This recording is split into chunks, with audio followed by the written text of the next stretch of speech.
3 minutes, 30 seconds remaining.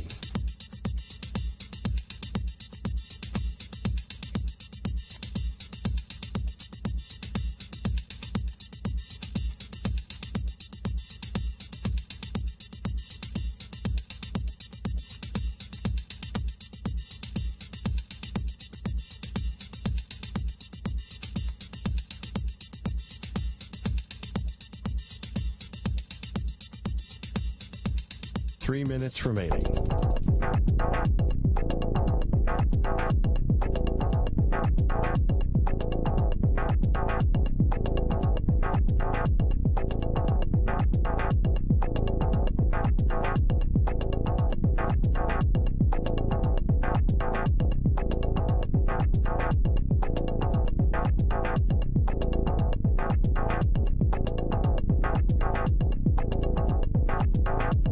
Two minutes, 30 seconds remaining.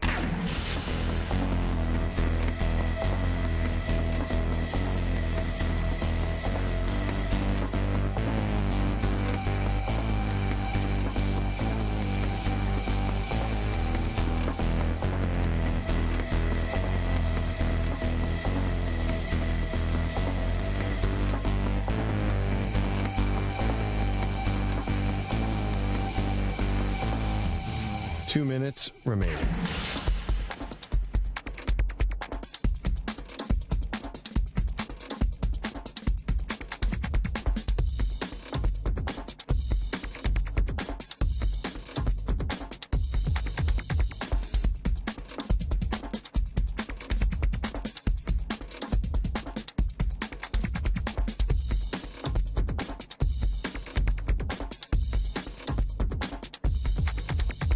One minute, 30 seconds remaining.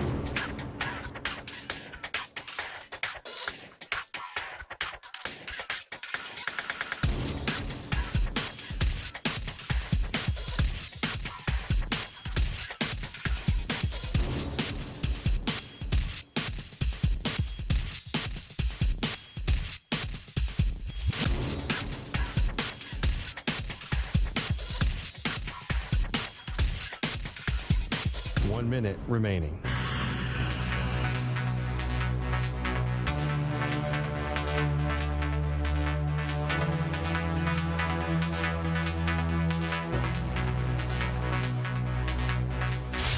Five seconds remaining.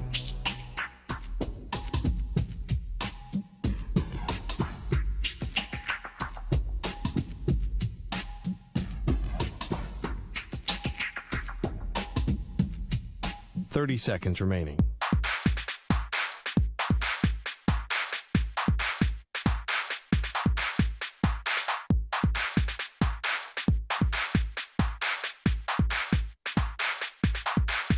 Fifteen seconds.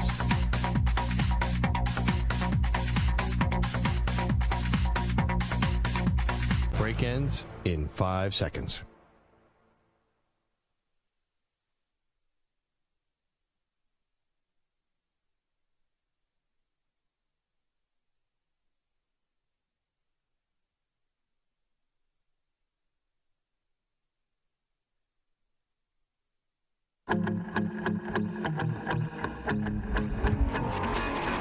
If you're just joining us, Perloff is putting the finishing touches on 16 ounces of peanut butter. The man is a legend. Got the closer spoon, and Andrew Perloff, like Usain Bolt, cruising to the finish line. Last bite. I flew way too close to the sun. Now I'm about to throw up all over the sun. Something feels wrong. Yeah. Something looks wrong. I don't feel well. Ooh. I'm glad I got through the first jar. That second jar was the biggest mistake of my entire life. Yeah. I was doing so good. It took years off your life. Thank you, Ack, for correcting his grammar. Ack, honestly, I can choose which way to throw up. I'm definitely going in your direction. So stop talking about it. They are Maggie and Perloff on CBS Sports Radio. Will we have a new NBA champion tonight? I hope so. It's Maggie and Perloff right here on CBS Sports Radio. Maggie Gray, Andrew Perloff. I could have started a million different places there. First of all, why are you rooting interest really got in the way. Wait, you say I hope so. I was immediately up in arms for all our fans in Miami. What do you mean? What are you choosing sides here? Well, we have a side bet going that I need this thing to end in 5 games. Oh, so if it ends okay. tonight, then I am spared from one eating challenge, a hot nugget challenge, eating hot spicy nuggets, because I am not spared from the other eating challenge. That goes down today. Yes. I am eating a full jar of jelly on this very show. If you're finding us for the first time, that's hilarious that today's the day you're tuning in. But it is true. I will eat a jar of jelly, and I will have 30 minutes to do so. That will come your way in just a little bit. Okay, elimination game tonight, yes. You're going to need about a half hour to explain the backstory of why you're eating the jar of jelly, but we can get into it later. We've got time. I got to get through the jelly first. Then we'll talk about the Carson Wentz poster and how it's going to get destroyed and all the accoutrement that goes along. A lot going on today. But it's because of you out there, the Weedos, the Purple Drinkers, the listeners to the Maggie and Perloff show. You subscribed on YouTube at youtube.com/CBS Sports Radio. That's where you can watch the show. You have spoken, and I will eat the jelly today. Okay, elimination game tonight. Nuggets on the verge of history, Perloff. And it's funny because while everyone now is giving Nikola Jokic all the credit in the world, now he went from nobody knew him, silent superstar, to basketball genius, best player in the league.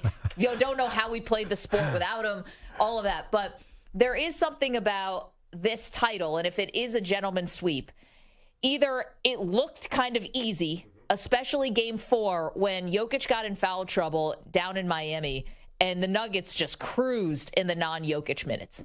And that's really when it started to hit home that the Heat were not just in massive trouble, but that they're not going to win this series. Because when Jokic goes to the bench and the rest of the team, led by Aaron Gordon and Jamal Murray, carry on as if nothing has changed, well, that's got to be incredibly demoralizing and deflating for even the most mentally tough team in the Miami Heat. Yeah, when Jeff Green hit that 3, and then it was like, oh, no, everybody's going to beat them. I would even argue Denver, I think if you took off Jokic, might be just as good as Miami. I mean, and the reason I say that is because they're still way taller than Miami, who's incredibly short. And Miami's just, they're not that great a team. They're an 8 seed. And in this series, they're playing more like an 8 seed than they did in the Eastern Conference playoffs. Yep, in the Eastern Conference finals. Yeah, in the whole playoffs. Yeah. Yes, but, listen, they're such a 3-point heavy team that if guys like Strus and Vincent and Caleb Martin and these guys were hitting from just an unbelievable clip going through the first few rounds, and basically either their luck has run out, credit Denver's defense has tightened up, whatever you want to say, they are just not having that same type of success. And this is now a matter of when, not if, and it's going to be over. Now, Michael Malone, pardon me. The coach is specific about his Careful first name. there, Maggie. I know. I don't want to get on his bad side.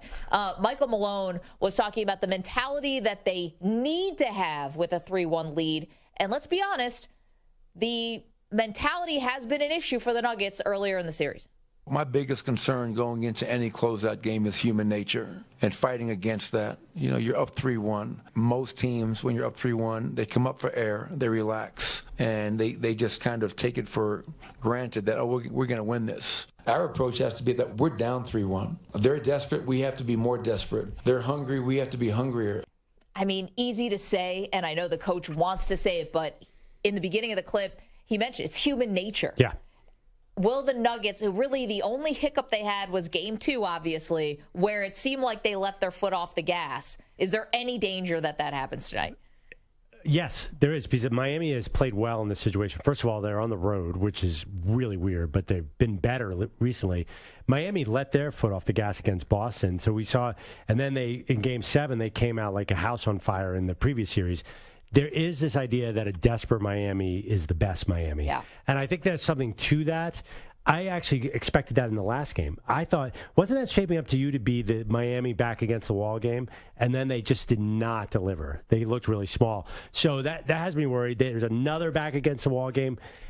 Again, I would say they have no chance because they're by far a less talented team. But they have defied odds before, though, Maggie. So if I'm betting tonight, by the way, it was a 9-point spread. Yeah. I feel pretty comfortable with the Nuggets money line, but I'd be surprised if Miami doesn't make a run and at least be competitive tonight. Feels like in this series where you think the danger of maybe a letdown from Denver, they've never been in this situation before, but like this is the biggest spread that we've had in the series. So bettors are at least expecting, maybe they're trying to sucker you in, hey, come lay that 9, or is that seems way too big, because Miami will be so desperate in this situation. But I think it's telling you kind of what you need to know, which is that Denver's going to win this series, and there's going to be an autopsy on this series and the postmortem, and I'm going to tell you exactly what it's going to be. The postmortem of this series is going to be, was this the easiest path for anyone to win a championship? And is the Denver Nuggets, is this really a solidified, we've arrived moment for the Nuggets? Okay. People hate when we talk about this, that, watering down. I'm one of those people, by the way. Watering down Denver's accomplishment. You're watering them down. I always water them down.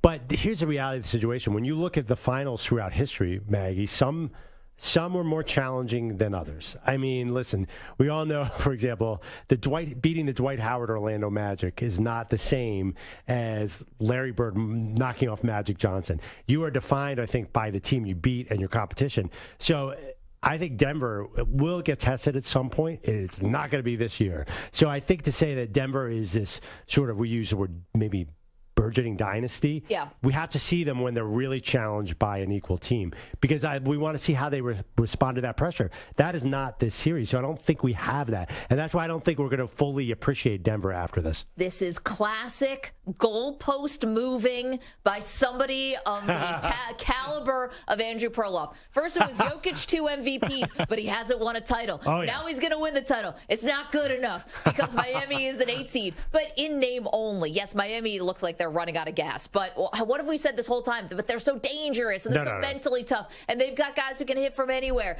This is classic goalpost moving on Denver. This is BS. I don't care they had to beat 2 play-in teams and a Suns team that basically was introducing themselves to each other before game 1.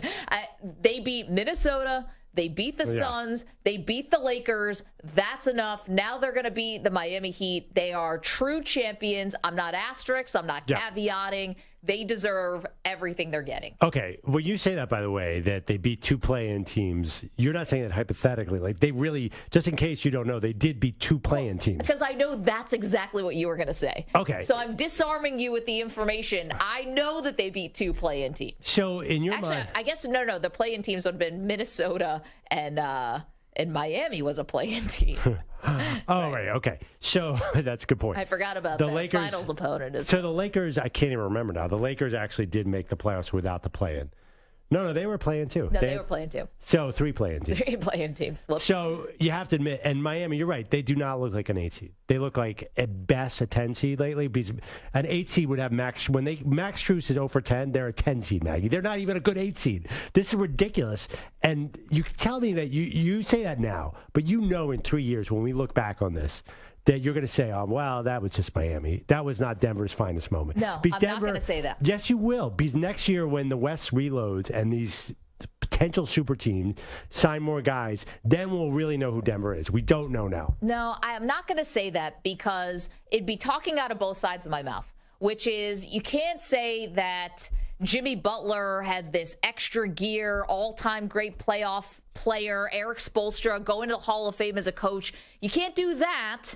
And I know there are like undrafted guys and D2 guys or whatever on the Heat, but they're all playing in the NBA, and that didn't matter in the Eastern Conference playoffs. So I can't say Jimmy Buckets, Himmy Buckets, all-time guy, Spo, all-time combination with this coach and player, and then turn around and say, but it doesn't mean anything that Denver beat them, because that's just not true. But you look at the Heat. Do you not see a much, much smaller team and a much less talented team than Denver? I mean, you can't ignore the size. I see basically Aaron Gordon dunking on Gabe Vincent's head and say, wait, what is going on here? Okay, so here's the question, though. Who else in the East would have given Denver a better run? Like your 76ers? No. I don't think so. Boston with all their problems? No way. Giannis probably Giannis, 100% healthy Giannis with everyone healthy around him is probably the answer. But I can't fault Denver. Why? Because they won convincingly? Like, that also is goalpost moving. Well, forget the East. The East is it's ridiculously overrated. Nobody's coming out of the East. But the West will regroup next year. And that's when we'll see. If Denver can get out of next year's Western Conference playoffs, that will be a bigger accomplishment. Okay. I don't remember anybody when it was the Kobe Shaq Lakers talking about, well, it was just the 76ers with Allen Iverson and everyone else, and it was just the Nets. Yes, they did. I think they looked at it and said Kobe and Shaq dominance was the headline coming out, not weak opponent, test theory on Kobe and Shaq's legacy. I think when you look back on that, nobody respected those Nets or that Sixers team. No, but it was chalked up to Kobe and Shaq being amazing. It was like nobody could have beat them, as opposed to, well, they really didn't get a great opponent. Yeah, I don't think that's really true. And also, I think this could be a little controversial. I don't think the Kobe Pau Gasol titles were great. Sometimes the NBA just has dips because of injuries and the way teams are organized. And they beat the Celtics with Ray Allen and KG. That's it. Yeah. I don't know. I just think Philly bias. I think that the Shaq Kobe team would have destroyed the Kobe Pau Gasol team. Well, the 98 Bulls would have destroyed the 93 Bulls, but what does it matter? What? The 98 Bulls were the best team in the dynasty, right? No.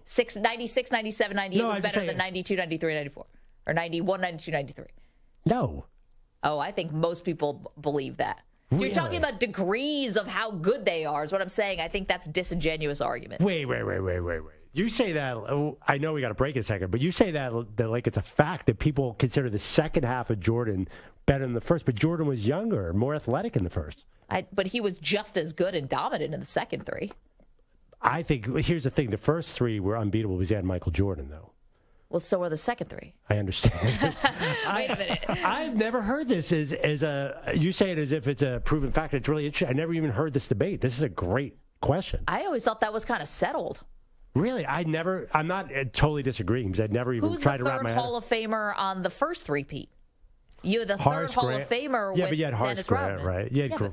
But Rodman is in the Hall of Fame, whereas Horace Grant is not. Right, but I don't know. Wait, can we just get a quick around the room? Does everybody know as a fact that the second part was better than the first part? 100%. Okay. Yeah, I always thought so too. Yeah, Kukoc, Rodman. I'm behind on Harper. This one. Yeah. Sorry, Kukoc is probably in the Hall of Fame too. Contributions to the game. Possibly. I don't think that he is, but that second Bulls team was just better. I mean, listen, I like Steve Kerr and John Paxson and B.J. Cartwright. Kerr will be a Hall of Famer. B.J. Armstrong and Cartwright. Those guys are fine, sure, but Horace Grant made one All-Star team, and it was with the Orlando Magic. So it's not like that team had that third option, really. Huh. Brian Eat Carson's Weed is in the chat. Cool. Maggie is definitely right about the Bulls. I don't even think that's not even my take. I kind of believe we all agreed that the second three-peat was a more talented team than the first. You're telling me that the Kobe and Shaq Lakers would have beat the Kobe and Pau Gasol Lakers, and I'm saying, what does it matter, Yeah, but I mean, to me, my take is, Jordan was the heart and soul of both those teams, where Kobe and Pau is a lot different than Kobe and Shaq. Don't you agree with me on that one? The Kobe and Shaq team would have probably beaten that second team? Yeah, but where this all came about is because I think it's moving the goalposts on how definitive a title is if you're going to base it on the opponent. Because when it was Kobe and Shaq and they were beating the 76ers and the Nets, people were just saying, wow, look how dominant the Lakers are. They weren't saying, wow, well, they didn't really beat anybody. It was like they'd beat anybody. And I think the Nuggets will beat anybody. It's just going to be by how much. And they're going to beat the Miami Heat 4-1 tonight in Game 5. And I think that's just a sign of their dominance, not a sign of the Miami Heat as a bad opponent. Well, okay, fair. But we're definitely going to look back and say they beat a very, very flawed Miami Heat. And people are going to bring up the seeds they beat, Maggie. You know that's going to happen. And we're going to know because we were there that even though it had an 8 by their name, that Miami is not your average 8 seed. Because they were just in the finals in 2020. But, the Lakers would have killed this Miami team. And the Suns probably would have killed this Miami team if they were healthy enough. I don't know about the Suns. 855-212 for CBS. Sorry, tall, like the Nuggets. There's some massive mismatch problems. Okay, sorry. 855-212-4227, yes. Just out of curiosity, had they beaten the 2 seed in the Grizzlies or the 3 seed in the Kings versus the 7 seed Lakers or the 6 seed Warriors. I feel like beating the Lakers actually, even though they were a 7 seed, actually advances their claim. Beating the 6 seeded Warriors advances their claim versus the Grizzlies or the Kings, even though they had better records and had better seeds. So I feel like the seeds kind of like throws it off a little bit. I mean, I think you're right. Like, beating LeBron is always going to be impressive. Beating LeBron and Anthony Davis was probably, on paper, though, like, the Kings are a better team. This year they were a better team, but it's more impressive. But a healthy Lakers, because they were never really healthy this year, a healthy Lakers, most of us would agree, would be a better win over than the Kings or even the Grizzlies, maybe. I think so. I mean, Grizzlies are a flawed team. 855-212-4CBS, 855-212-4227. All right. You want to watch this craziness go down today? You can do it. YouTube.com/CBS Sports Radio. You can just listen to the craziness, too. You will not be in any way gypped at all if you are just listening to me eating the jar of jelly. Ugh. The reality of this is really sinking in. It should, because it's happening. I can't wait. Started to do some simple math. We'll tell you on the other side exactly what I am consuming today. I've got 30 minutes to do so. So the chat is wondering why the Carson Wentz poster is still up. Now, we exceeded our goal of the 1,000 new YouTube subscribers. They thought that the poster should be down. We're going to pick a different day to destroy the poster on the air. But do we take it down? I think we keep it up until we destroy it, I think right? we keep it up till we destroy it, right? Give Carson as much life as he can get. The dude doesn't even have a job. Give him something, Maggie. Perloff, we got the number. I feel like for the next few days, however it is until we actually destroy it, create Carson's Corner for as long as it can last for, and then we'll get rid of it. Do we turn it around? Like, do we turn the poster around? Upside down, maybe? Do we upside down Carson? Maybe do that. The last step before we push it off to its final resting place. 855-212-4CBS, which is going to be the garbage can outside of our office. 855-212-4227. A lot going on today. Glad you're here with us, eating jelly. Question for you, this Nuggets title, when it happens, are you going to look at, this is one of the great NBA teams we're watching, are you going to say, they were playing the Miami Heat? They were an 8 seed. 855-212-4CBS. Let us know what you think. Also coming up, one Pro Bowler could be sitting out the season if a new deal doesn't get done. We'll tell you who it is, why it matters. We'll do that next. Don't move. More Maggie and Perloff on CBS Sports Radio. You're in a 5-minute break.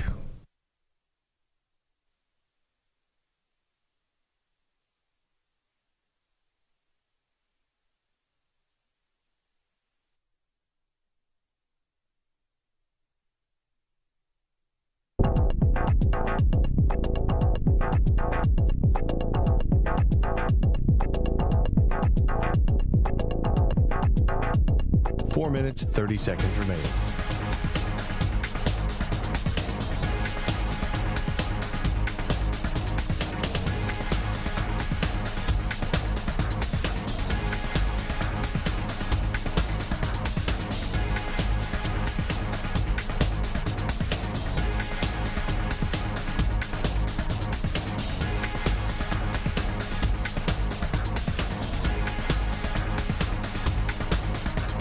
Four minutes remaining.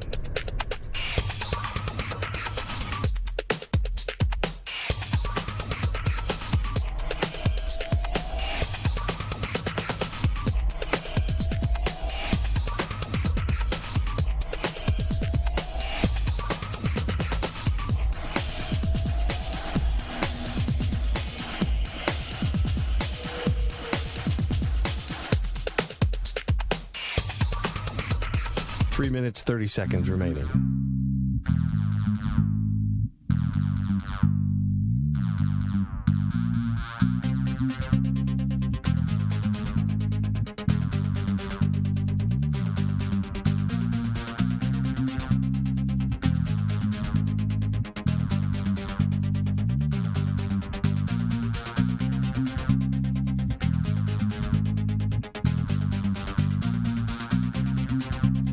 Three minutes remaining.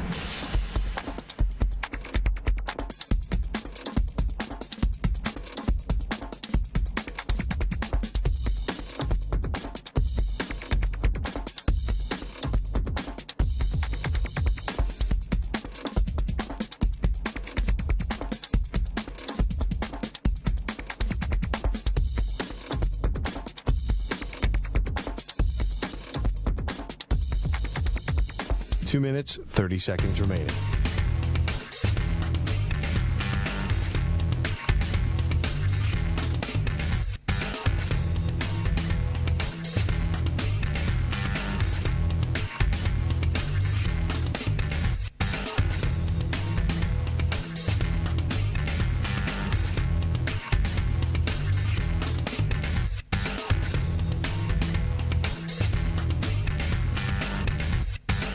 Two minutes remaining.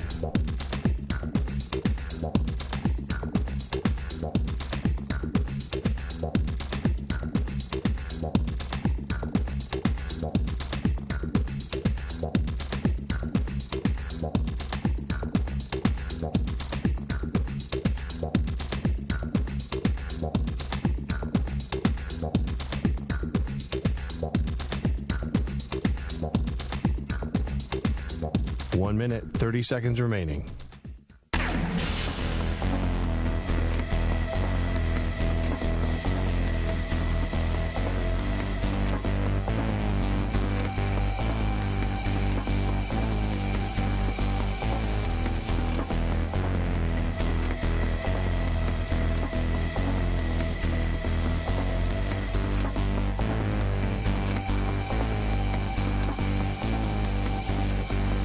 One minute remaining.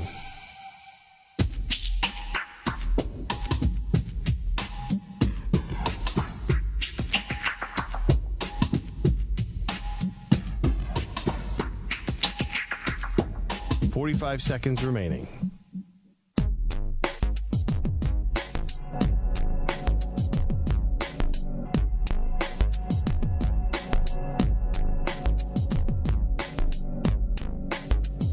Thirty seconds remaining.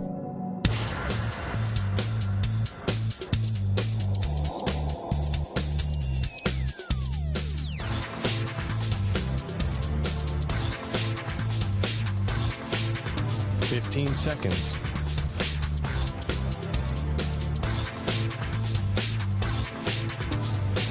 Break ends in 5 seconds.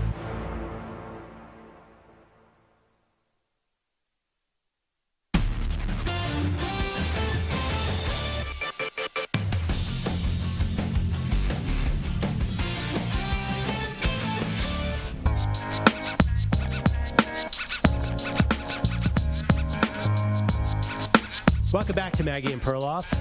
It's 3:23 Eastern. We are 37 minutes away from Maggie Gray embarking on the jelly challenge. She will eat a jar of jelly in a half an hour, and it's thick jelly. It's kind of, I don't know if you chose the right kind, because I think this could be a lot of work for you, Maggie. Well, I mean, I'll pull out the jelly later. Yeah, it's going to be a lot of work. I mean, I knew this wasn't going to be in a walk in the park. The problem is I'm just getting really nervous about this because people keep texting me and tweeting at me about how much my stomach's going to hurt and like my pancreas is going to be feeling weird. I mean, I'm putting down 250 grams of sugar in 30 minutes. That has to impact your body somehow. Well, see, here's the thing. I think it's going to be more of a long-term impact. I think short-term like you'll be fine. diabetes or yeah, like no. lifelong. I mean, listen. Great. I'm probably going to have to buy a whole new wardrobe, too, because you're going to be a much bigger person after this. I wore like jeans that have a little give. I've got my mom festival jeans? T-shirt on. I got mom jeans on. They're hip now, by the way, mom jeans. All right, so growing up, by the way, there was one thing you wanted to be in football. It wasn't the quarterback. You wanted to be the running back. Of course. Because the running back, when I was a kid, was the glory position. I'm old enough to remember Earl Campbell, then Bo Jackson, Walter Payton, and then Emmitt Smith and Barry Sanders. I mean, Barry Sanders was the best. Marcus Allen, and that was the glory position. I still think there's a lot of glory to it, but now there's just no money to it whatsoever, to the point where I think is a problem. But I think there's a couple names that are sort of stepping forward and bringing this issue to light, led by Saquon Barkley and the Giants. And I think one of the reasons Saquon's in a good position to be the guy who's saying, hey, running backs aren't getting paid. I'm not getting paid. I won't sign my franchise tag. We're not getting closer on a deal we have to sign by July 17th. I think that Saquon is in position with the New York Giants to say, I am very valuable to this and I should be paid like this. And I think, and tell me if you agree, that the team kind of has to listen to him because they need him. Well, are you saying the Giants because they need Saquon Barkley, or they are traditionally a very loyal franchise? Because the Steelers are known to be loyal, and they let Le'Veon Bell sit out, did not get pressured to sign him, and then all of a sudden he was gone. So is it because of the Giants or because they need him? Forget loyalty. Okay. No. That doesn't seem like that exists as much anymore. Oh. No. Just pure need in their offense of a star running back, somebody to take a lot of weight off their quarterback, Daniel Jones. So I'm not surprised that Saquon, although he's not in camp, is actually speaking out about this. Let's hear from Saquon Barkley, shall we? Got a couple. He was at his camp, his football camp. First, Stu, let's hear cut 7 has not yet reached a deal with the Giants. There's no rush. You still have time. There's still time on the table to get July 17th. July 17th is not tomorrow. It's not in a week. We still have time, and that's how I look at it. I guess maybe that's like the naive way to look at it, and I could be completely wrong. But for me, that's how I look at it, and I trust my team, and hopefully I trust in the Giants that we can get something done. Okay, so that's like Saquon kind of being like a little bit positive, I guess, still being a little optimistic. He was asked later, though, if he would sit out the season if he doesn't have a new deal. That's a conversation. Like you said, that's the card I could have played. That comes up in conversation if something don't get done by July 17th. When that date comes up, then I'll have to sit down with my team, sit down with my family, and make decisions, see what we're going to do. Okay, and then it's the real rubber meets the road. Is he actually going to sit out if they don't get to a deal? In which he said, that is the card that I could play. Now, does he have the stomach for that? Le'Veon Bell ended up getting a lot of guaranteed money, never got back close to, anything that he had achieved with the Steelers. But would Saquon actually sit out? I think that's an empty threat. And really? As far as the guys, wanting to do something to change this sort of, blight on the running back position, or the fact these guys don't make maybe as much money as they're worth, as Josh Jacobs tweeted over the weekend, sometimes it's not about you. We got to do it for the ones after us. I ultimately believe, not these guys specifically, but ultimately your own situation becomes paramount. Your own situation becomes urgent, and turning down this money becomes impossible. And that's how the owners have been able to get better deals, get the franchise tag, get things that they want that really help them, because the players can't afford sometimes to give up on paychecks, and the owners can. Oh, yeah, of course. It's a really tough spot. And also every union obviously helps the incumbent members more than the incoming members. So basically the people who were voting were not incoming rookies, so they had no say. That being said, I do think this is the first time we've ever, for some reason, we've never heard running backs work as a group. And I think they can make some noise here. Where I think the difference is running back's a position where you can basically be at a peak performance at 19 or 20 years old. There are running backs in college who should be in the pros. So I like to see a sophomore say, you know what? I'm going pro, and I'll take it to court if I have to, so I can start getting my money. So by the time I'm 27, I'm on my second contract. Maybe that way, put some pressure. Maurice Clarett already did this and lost. Why would anyone get to do it again? I've read a lot about that case. It was a completely different atmosphere. Since then, similar cases, basically Congress, courts, everybody has become much more player-friendly.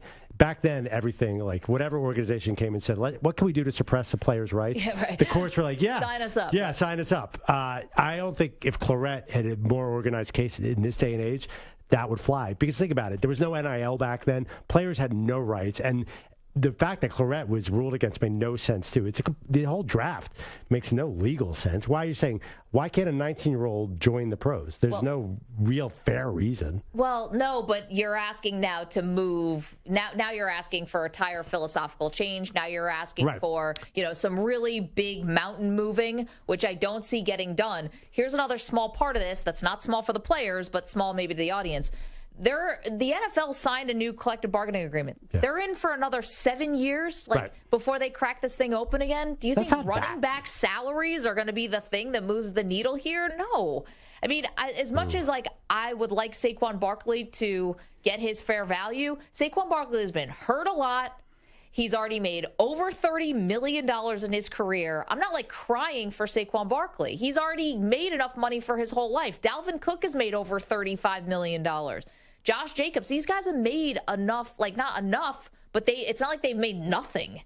I don't know, some Javon Hargrave, a 30-year-old third-round pick at defensive tackles, going to end up making $100 million in his career. I know, but that's just the market. Like, that's just the world. Your value is whatever someone's willing to pay you. But that's not really the value. The reason that value is because a running back is more valuable in his first 5 years, right, which according to the CBA, I don't think the NFL really wants the guys who are big stars with the ball in their hand and have these huge names saying, hey, this CBA is completely unfair. And I don't think they want hammering home. I don't think the NFLPA wants this. I think they're going to make noise over the next 7 years. I would be shocked if something didn't change in this regard in the next CBA. Oh, maybe in the next CBA, but I'm going to disagree with you. I don't think the fans care. They just want a good running game when it comes to the playoffs. You want fantasy, running backs or whatever, and then you want a good running game when it comes to the playoffs. And I don't know if anyone cares who is actually carrying the ball. Like Isaiah Pacheco scoring a touchdown in the Super Bowl. Nobody cared that he was a 7th-round pick from Rutgers. They just wanted a run game for the Kansas City Chiefs in crunch time. But you don't think Giants fans are going to care when Saquon's not there in week 1? I think they will. You don't think I think Josh Jacobs doesn't sound like he might not be. You don't think Raiders fans are going to care? I'm going to be honest. The Giants lost a lot of games with Saquon Barkley on the sideline. No one's to say that. That's one fan base who seems more into their running back than most. Well, they took him 2nd overall. I mean, you've been sold a lot of Saquon Barkley. The general manager that selected him said he was touched by the hand of God. No pressure, kid. Yeah, I mean, first of all, there was a bizarre number of holdouts today for minicamps. I don't know what they all mean, but I think if you keep on seeing these running back holdouts, I don't know what they can do, but I do think this issue is not going away. Because it's the first time, Dalvin Cook, Saquon Barkley, and Josh Jacobs are all talking about each other. I don't remember it being like that. So this is just the beginning. In a few years, it'll be like, I'm a huge star. Why am I going to make less than the nickel cornerback? Interesting. I think they're all just looking to get their own money. They're being asked about each other and saying very diplomatic, nice things. But I don't know if they're going to all of a sudden band together to try to change something. Was Josh Jacobs asked about the other guys, or was he volunteering that? He was quote tweeting someone else. Yeah, okay. 855-212-4CBS. Moist is in the chat, youtube.com/CBS Sports Radio. Did I miss the jelly? No, you did not. The jelly begins at the top of the hour. I've got the jar, I've got the spoon, I've got 30 minutes to put down 17 ounces of strawberry jelly. Who's coming with me? Marco? Hard pass. Can I pawn a couple ounces off on you? I think you do. Somebody save me. 855-212-4CBS. Got a lot more to do. Me getting nervous, most notably. One NFL team that's a lock for the playoffs that no one is talking about. Perloff and I will give that to you next. Don't move. More Maggie and Perloff after this CBS Sports Update with Marco Belletti.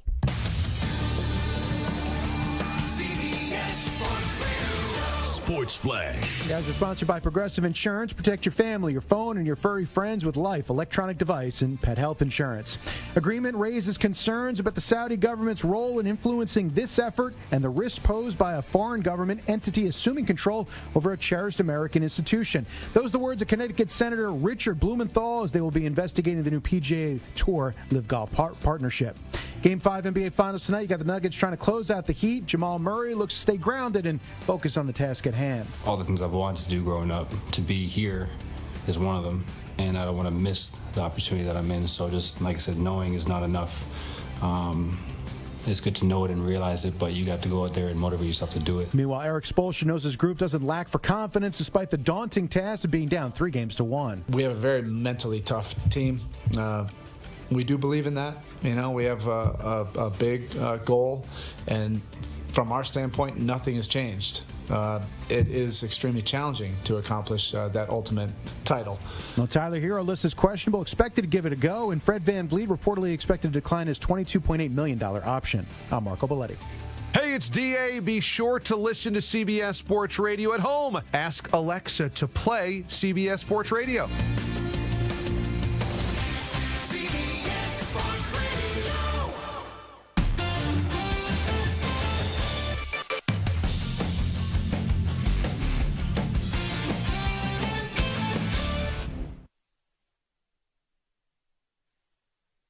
You're in a 5-minute break.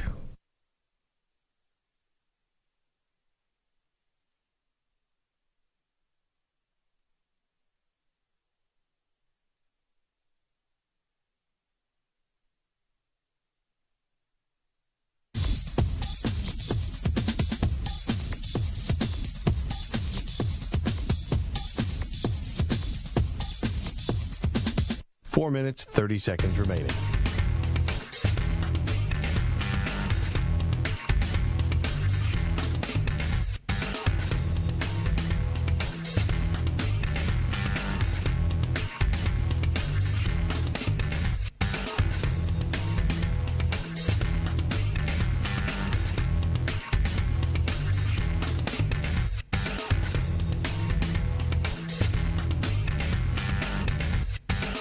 Four minutes remaining.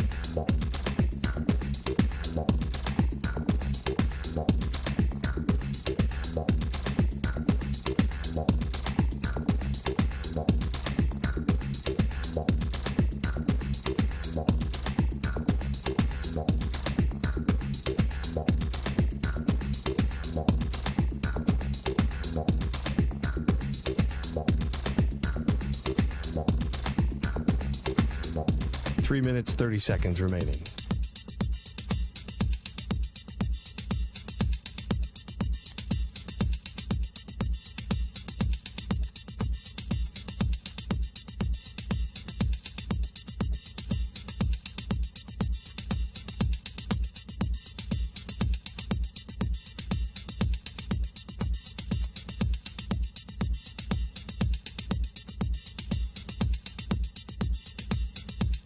Three minutes remaining.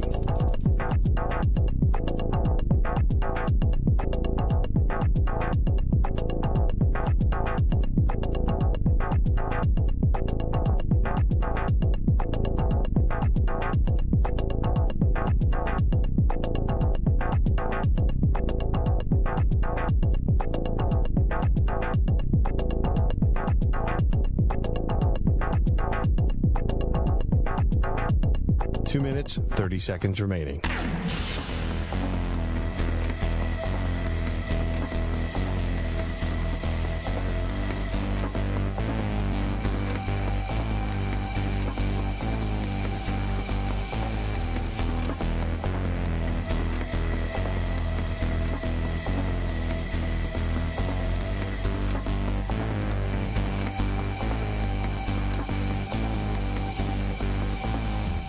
Two minutes remaining.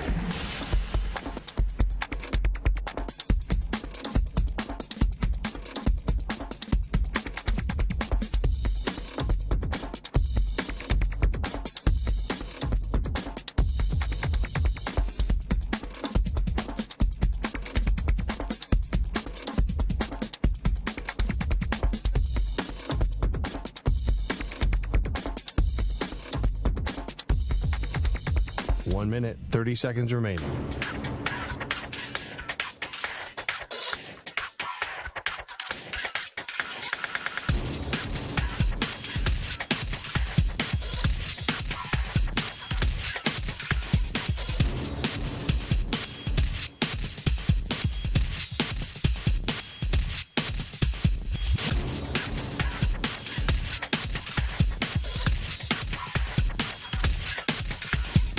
One minute remaining.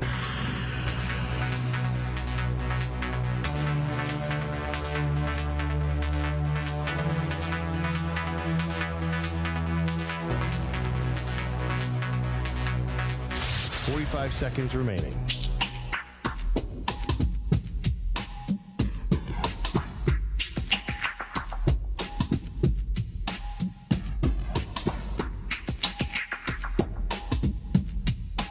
Seconds remaining.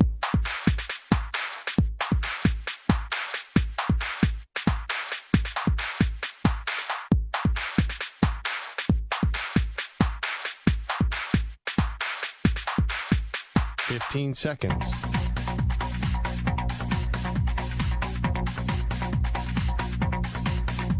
Break ends in 5 seconds.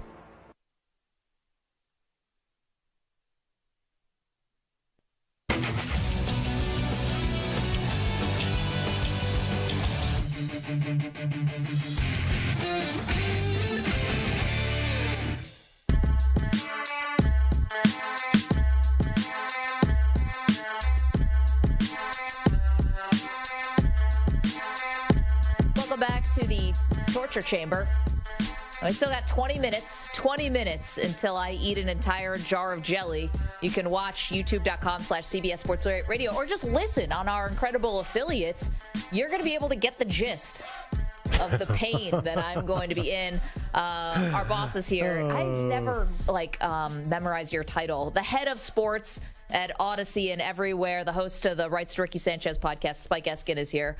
You may remember Spike from previous appearances when Perloff was eating jars of peanut butter. Now you're back today. The jelly didn't have as much red tape to cut through. You guys really let this one just slide through. I love the corner that you all have decided is going to be your corner. The what goes on a sandwich, I'll just eat that corner. Who's doing Carson's corner? Yeah, who's doing a pound of American cheese? Yeah. After the jelly and the hot nuggets, so we're gonna take a timeout from the food challenges. Although I want Samter or Stu to eat a loaf of white bread. Yeah, complete it. Yeah, I think you need to complete the peanut butter and jelly trilogy. Yeah, absolutely. I didn't think about that. We really should. So how you feeling, Maggie? Nervous, Spike. Yeah. Real nervous. This is no big deal. I want you to think back. Think when you were a kid. If you were told as a child by your parent you could eat a whole jar of jelly, and you say to your parent, "Why would I want to do that?" That sounds insane. Yeah, that sounds horrible. No, one day you'll thank me for this.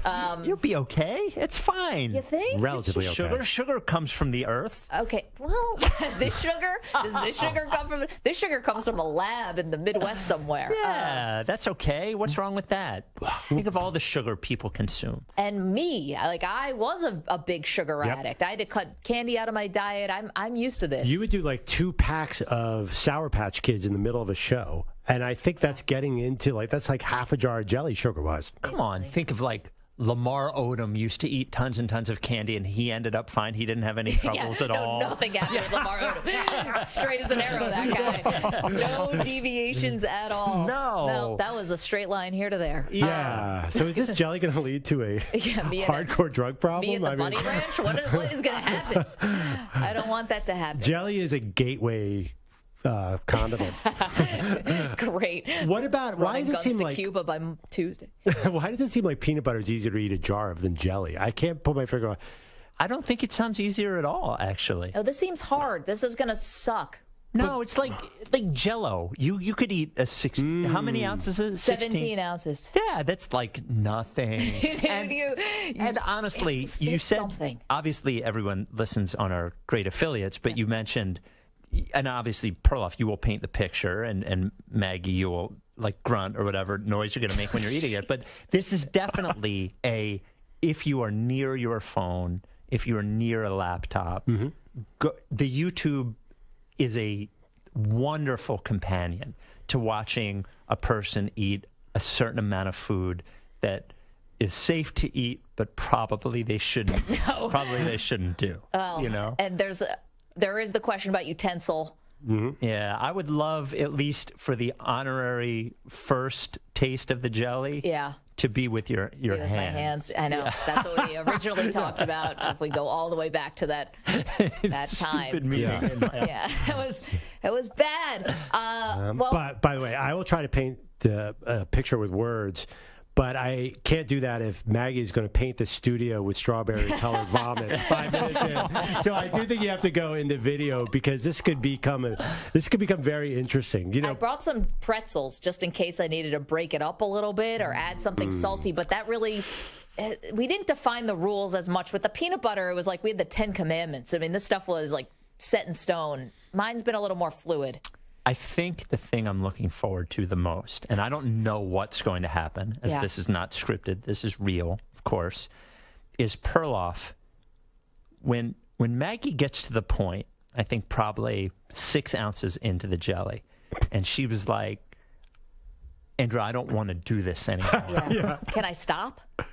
It's going to be on Perloff to decide whether he needs to push you through like a coach would do, or which parent he's going to be. Yeah. Is he going to be the good parent or the parent that that lays down the law and teaches you the lesson that you have to finish what you started, even if it makes you sick and gives you a headache from all the sugar. Yeah. What kind of a parent do you think he is? I'm not the Marine ROTC type. It's going to be like, don't be a coward, Gray. You can do this. Yeah, he seems like is walkover or. I think he'll let me out of it. Yeah. Yeah. Like, you did well enough. And we're a real participation trophy kind of show. Stu and Samter, someone here is going to have to be the adult in the room that tells you to finish the friggin' show. Yeah, I know. And I don't want to know who that is. I don't want us defining roles like that today. But anyway, right. Thank you. Good luck. Good luck. What if you'll hear about it if it goes badly. Yeah, I'm sure I will. I am willing to bargain, though, however. I will let her eat half a jar if I can eat half as spicy wings if I... No. That I'm looking forward to quite There's no bargaining allowed as the boss? You're not going to let us do that? That one he's not getting out of. I've never seen the true face of a coward like I saw when I heard Perloff talking about the spicy boneless. Just true fear. You seem a little worried, Maggie.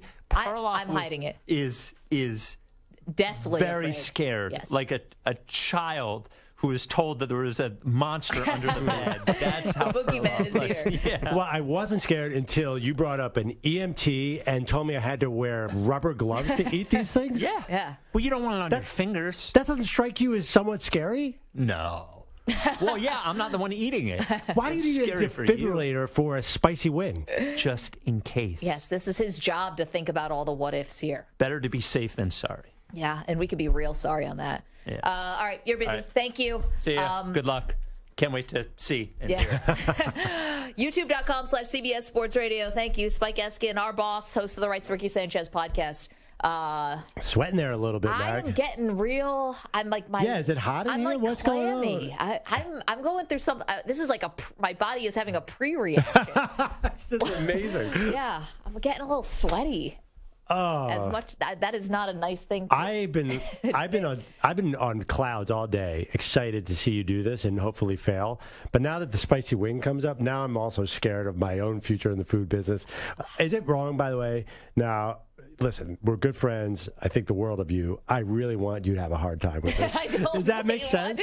I'm going to. You don't have to root for that. It's going to happen. Yeah. There's no chance this is going to go okay. Okay, so you accept that as a friend. The headache, the sugar headache I'm going to get.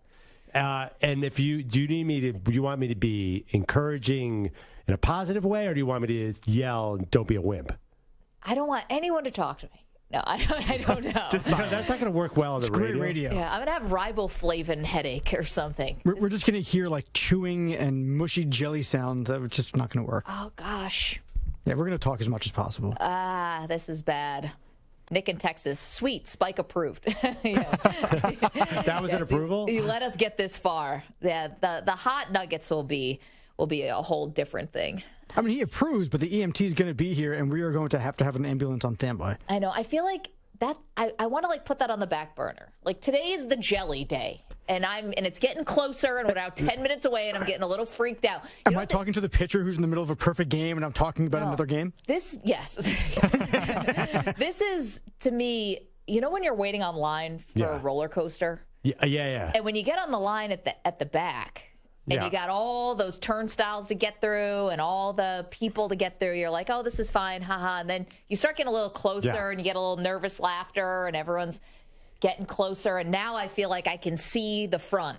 Is that why you're sweating right now? I'm really sweating. I'm shiny. You never sweat. You're so shiny. I was going to say get makeup in here. We don't really have makeup to get in here. I've got my own makeup. What is going on right now? I feel like you're in the middle of a nervous breakdown. I think I'm having a nervous breakdown. I might be having a nervous breakdown on the air I've never right now. seen you like this, and we've done some scary things over the years. Like what? I don't know. No, everything else it can handle. This, I have no idea how my body's going to react. That's the thing. The closest I can remember is, do you guys remember, Samter, Perloff, Stu, you'll get there eventually, no pressure, when you are tasting wedding cakes. Before you get married, you can go and do a cake testing. And that went from the best day of our life to the worst day of our life really fast. Because you eat like 10 pieces of cake, you really, really don't like yourself after that. God. This is what that's going to be like. I missed that whole day. I don't think I did do that. a cake testing? I don't think I did that either. No, because our venue just did cakes, and so like you didn't choose the flavor of your cake? Sort of, but it wasn't a tasting. It was just like, what are the flavors? You know, I've So seen I it on missed that TV. whole thing. I've seen it on TV, but I've actually never done. I didn't think I did the cake testing either. We went in there, we're just like, this is awesome. All this cake, we crawled out of there. Headache, terrible. Just like, oh, we don't even care. Whatever, vanilla on vanilla. Worth it, though, wasn't it? Worth it. Can I can already tell one issue. Are you hydrated properly? I know. My mouth is dry. First of all, I do think Perloff is sabotaging you a little bit. I do remember as I was walking out of the studio before the show started, Perloff went to the thermostat, and he did something there. So he may have just, No, he jacked turned up the... it. No, he turned it down. Uh-huh. It's 68 in here, and I'm sweating bullets. Did he know? But did he turn it down? I did. Go Maggie's check. nervous energy has raised the temperature by 10 degrees in this room. I've never been around her. Listen, I've been around like a lot of people doing big things on TV. I was with Dan right before he handed out the Lombardi Trophy at the Super Bowl. Oh, wow. He was 1/4 as nervous as you are right now. Well, Dan had done that before, right? Well, not the first time he did it. So right, there's always a first time for that. Yeah. Yeah. How'd it go for Dan? It went great. Okay, so that's, he's that's a pro. helpful. Yeah, as opposed to me, who is really I'm You know struggling. what this reminded me of? Right before I had to do my scene in the movie Hustle. Yeah, I was sort of sweating in my face. That wasn't live. Oh, yeah, but it didn't matter. I was I just got performing in Sandler front of breathing down everybody. his neck. Okay, wait. Let's talk about something else. Yeah, let's distract Maggie. How about that? Hey, how about that Nick Taylor, huh? No. Okay. Won that Canadian Open, and he's Canadian. If we're looking for something to talk about, I'm still a little upset about this Jordan three-peat thing. I'm sorry. I was there for those first. I'm doing it. I was there. Yeah. That first Jordan team, 92 to 95, before Jordan retired, compared to the second team, it was not inferior. Maybe they were equal, but I'll tell you, Dennis Rodman, old Ron Harper, kind of an old Dennis Rodman, and a new Tony Kukoc, Jordan was relentless in that first one. I don't think you could have easily beaten that team. I know, but Jordan's the mainstay on all six. But we're talking about the team around Jordan. I hear you, but yes. I think that misses the mark, though, because I think that first team would have been really competitive with the second team.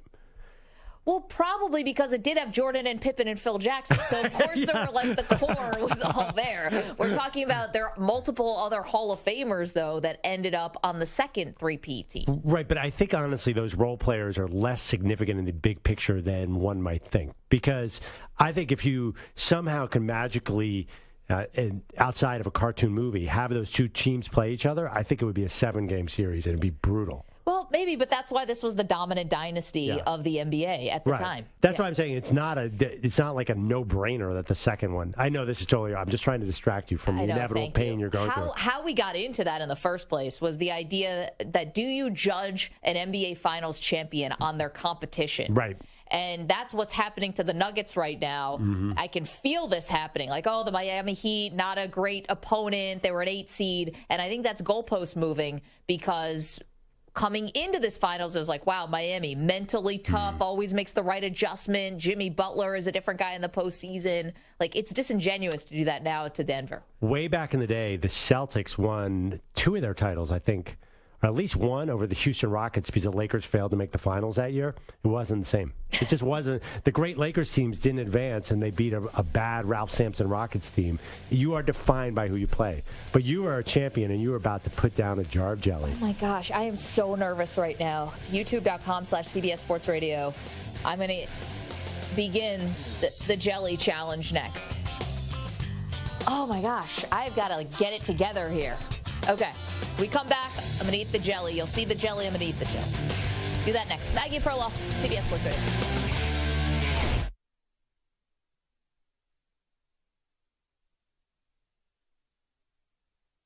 You're in a 5-minute break.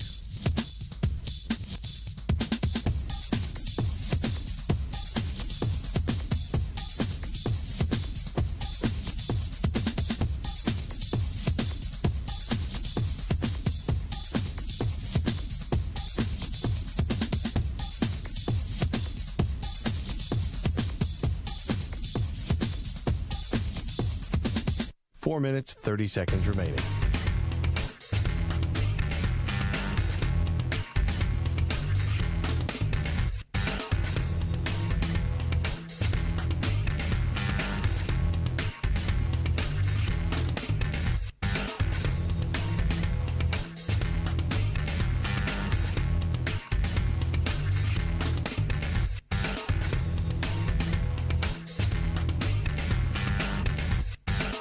4 minutes remaining.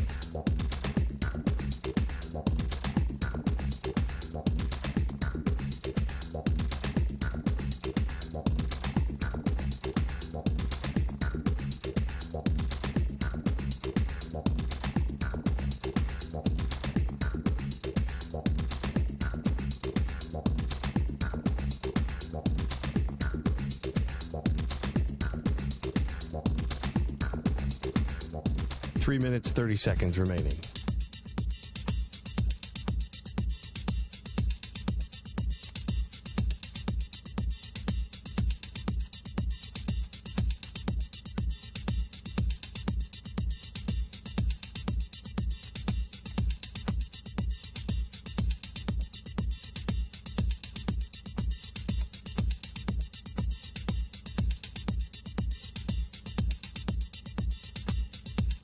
Three minutes remaining.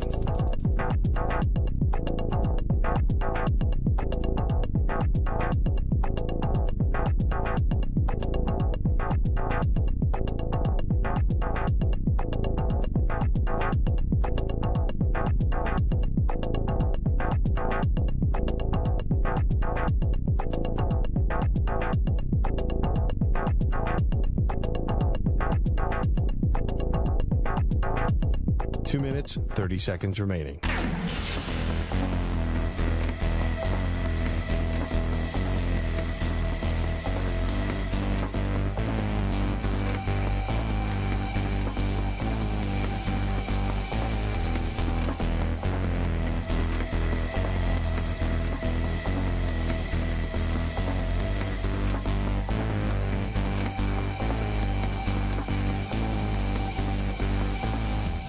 Two minutes remaining.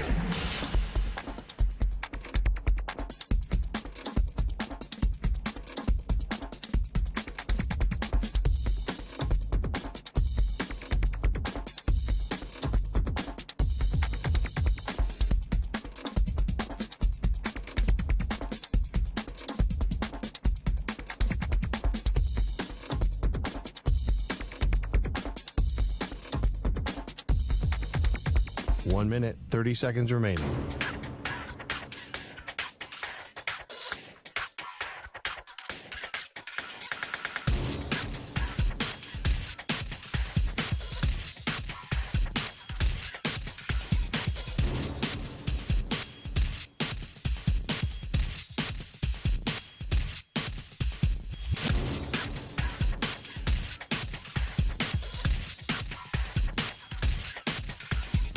One minute remaining.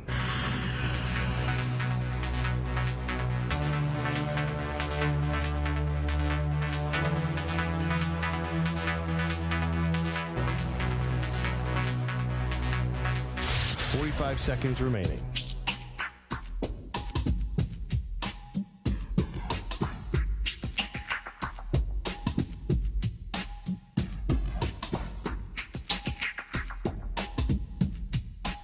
Seconds remaining.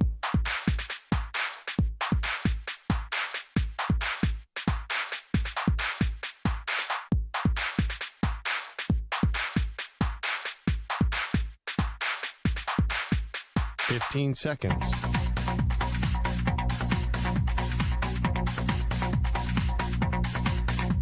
Break ends in 5 seconds.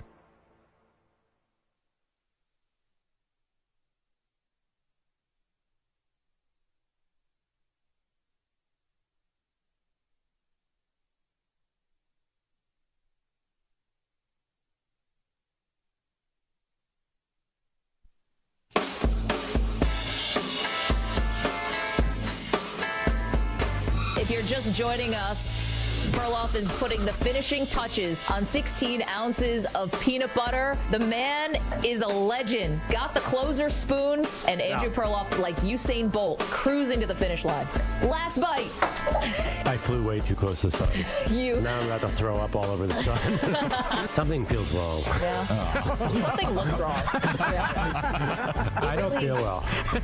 Ooh. I'm glad I got through the first jar. That second jar was the biggest mistake of my entire life. Yeah. I was doing so good. It took years off your life. Thank you, Ack, for correcting his grammar. Ack, honestly, I can choose which way to throw up. I'm definitely going in your direction. So stop talking. They are Maggie and Perloff on CBS Sports Radio. That was then. This is now. The peanut butter went down in March. The jelly goes down today in June. Welcome to Maggie and Perloff. Maggie Gray, Andrew Perloff across the country on CBS Sports Radio. It is time. We're there. The Jelly Challenge. We asked for you to subscribe to our YouTube page. We needed to get you to subscribe because we want to get rid of the Carson Wentz poster that sits behind Perloff. We were lagging a little bit. We gave to charity. We gave to multiple charities, the Boys and Girls Club in Fargo, North Dakota, the Boys and Girls Club in Philadelphia, the Boys and Girls Club in Indianapolis. But that didn't get us over the finish line. We needed something extra special. More motivation, and that's when we came up with the compliment to peanut butter. I would eat a jar full of jelly. And now, all these days and weeks later, here we are. If you're watching on YouTube, by the way, the air conditioner is not broken. That is pure panic sweat on Maggie right now. Yikes, I know. I'm feeling like an elevated heartbeat and a little bit nervous. So we should probably just get to it. All right, jar of jelly. Here it is. I'm just kidding. Brought the travel size jelly. I'm just kidding. I would never do that to you guys, but this is rather adorable. Okay, here we go. Let's see it. This is 17 ounces of organic strawberry fruit spread from Whole Foods. I have gone organic for this challenge because I don't want to die from eating all the terrible, horrible things that can be in other jellies. The ingredients: organic strawberries, organic cane sugar, fruit pectin, ascorbic acid, citric acid. I am eating, there are 25 servings in this 17-ounce jar. I'm looking at 40 calories a serving, so that puts me at a grand total of 1,000 calories in this jar. 10 grams of sugar per serving, which puts me at, 250 grams of sugar. I think it's adorable how you think the fact that this says organic on the label makes it any better for you. That is just classic. Okay. Yeah, no, you're right. It's organic. If it's organic, I can put it in my body. It's not going to have a terrible effect. All right. Well, enough messing around. Wait. Here. Do you need some inspiration? I actually, a friend of mine wanted to weigh in with just a note for you. What? Win. No, the Philly stuff doesn't work on me. What are we waiting for? Take this!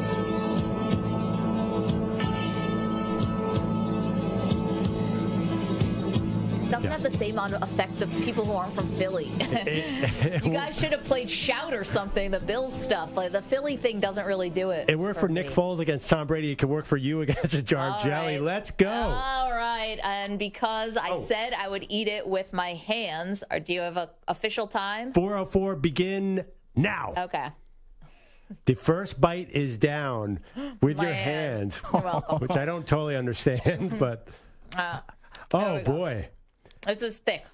Wow, this is two pretty big bites, and you have not even made a dent on this jar of jelly yet. Oh, now I'm getting disgusted. This is going to be awful.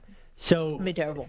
The thing about peanut butter is people generally do eat peanut butter with a spoon alone, just peanut butter. Nobody eats jelly alone with a spoon. It just doesn't happen. So this is actually looking incredibly disgusting right now. This is a reason why people don't eat jelly. This is awful. Oh. This is really awful. It's thick. There's a lot of it. So you're 6 bites in. How's it going down so far? Terrible. But what I want to do is I want to get as much as I can before my brain realizes what I'm doing. So I had a half hour. You have a half hour. That means you have till 4:34.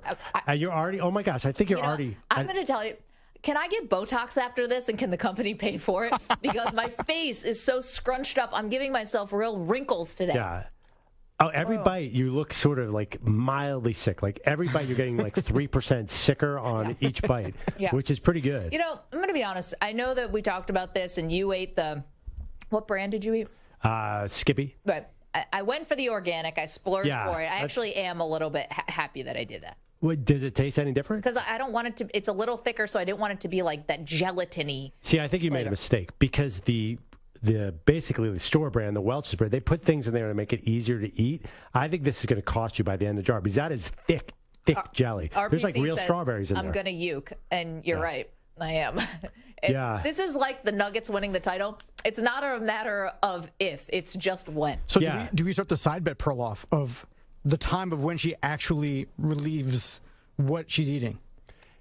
Yeah, by the way, that's not a bit. She's definitely going to throw up. I can see her. Absolutely. I can feel this. She went from sweaty to just like a slightest tinge of green if you look closely. I know. Boy said I should have gone with smoother jelly. I don't think so. I'm going to go with 423. Exactly. 423 is going to happen. Well. That's my side. Wow. That's my side. She's hustle. making real progress here. Okay. Well, you have a half hour to eat. I think we should talk some sports in the go meantime. ahead. What do you want to talk because about? you made me and what is Giannis's last name? Can you do that? Antetokounmpo. Yeah. Made you say all those difficult names to pronounce. Yeah, which I have trouble with already. Okay. We want to actually play a game, which of course goes with eating jelly. What game goes better than Cook or Hopkins? Which is the sensation that's sweeping the nation. The popular sports talk radio game where we decide who do you want? Dalvin Cook, the running back from the Vikings, or DeAndre Hopkins, a former Cardinals wide receiver? Because both are on the market. And I think it's funny. There are some teams who are looking at them both. So we're going to go team by team. And Maggie, if she can muster enough mental energy, aside from the jelly, will weigh in as well as me on who you want, DeAndre Hopkins or Dalvin Cook. Mike, you start.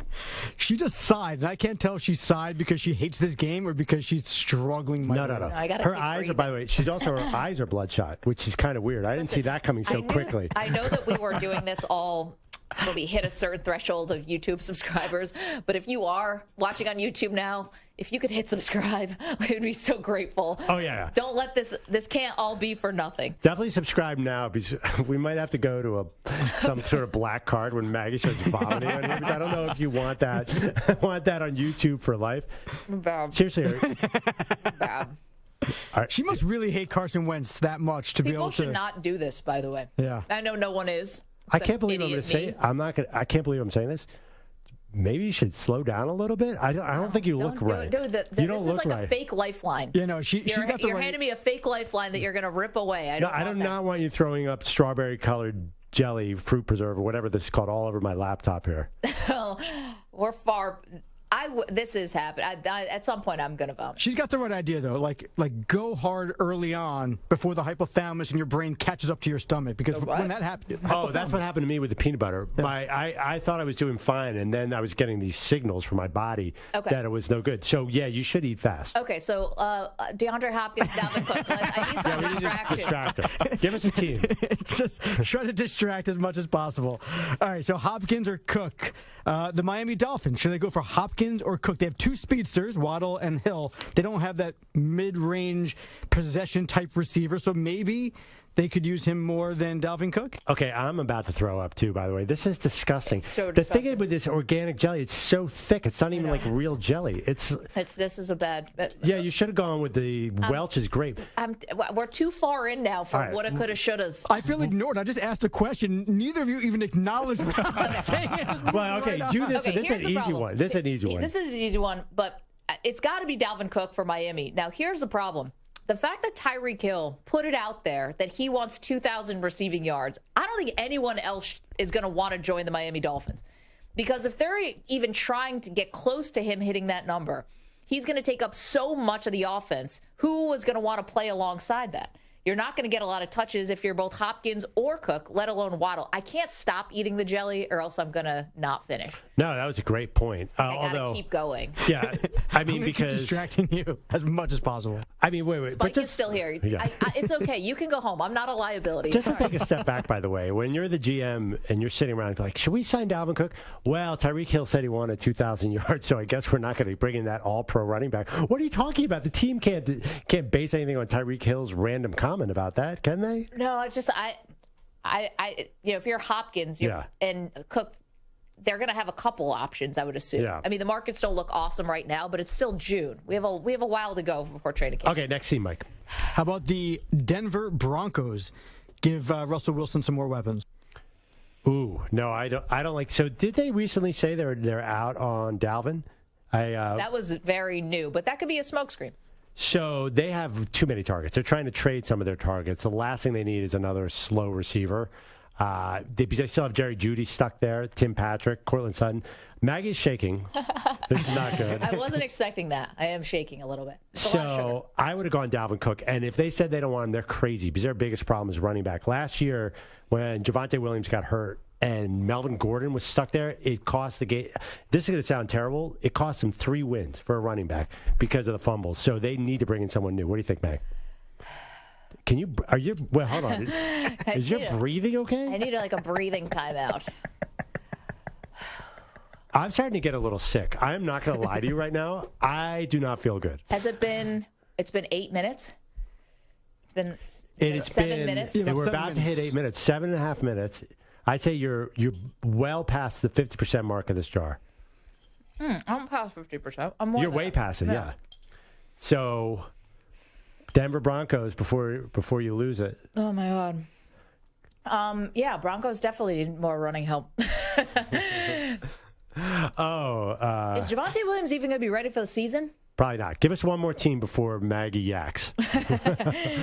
What happens if I do throw up, by the way? Does that mean it's over, or do I have to actually finish the It jar? depends on what you do after you throw up. Puke and rally, you're all good. Yeah. You stop and you're done. Then Puke and rally? This isn't a frat party. No, puke and rally, you're a hero. Are you kidding me? If you puke and rally, it depends what you do. If you give up after you hurl, then you're done. Then that's the end. Then Carson Wentz gets a repreve. Have we talked about No. Wentz goes no matter what. We got the YouTube subscribe. No, then what are the stakes of you not finishing this? Yeah. This is the thank you, the payoff for everybody. You better finish. Just a pride thing? Well, it's always a pride thing. No, I mean, is it just a pride thing? Oh boy, there's a lot of jelly left. I thought she was making progress. There's a lot of jelly left. I told you. She needed to hear. Fake. These are fake lifelines. That Oh you my are gosh, giving me. I think this is going to end up worse than the peanut butter challenge, and I was sick for 4 days. Oh no! I'm like, my hands are shaking. No, this is going. This is all the sugar. This is going terribly awry. Maggie's not sleeping for at least 48 hours. Do you want to take a small break and then maybe we assess your vitals? I kind of want to just drink a little water and maybe stand up. Why and don't we maybe just start running out of the office down the street. DeAndre Hopkins and Dalvin Cook need to have these answers. So I don't know if Give we us can break one more yet. team, Samter, Okay. and then we'll take a break so Maggie can sort How of about the breathe. darlings of the NFC, the Detroit Lions? Would you go with Dalvin They Cook? just drafted Jameer Gibbs. Yeah, can't. They also have Jamison Williams and Jameson Williams. Well, Amon-Ra he's missing St. 6 Brown. games. So I if you saw have to- they were fairly high on the odds for DeAndre Hopkins. Exactly. So they just drafted a running back high, but they also have 2 good receivers. One of them's obviously going to be suspended. I actually like Hopkins in that system. That's pretty good. But I don't think they would take Dalvin Cook. Wait, sorry. Were there any other teams on that list? I'm just curious. We can go with the Baltimore Ravens. I don't have Odell. Yeah, but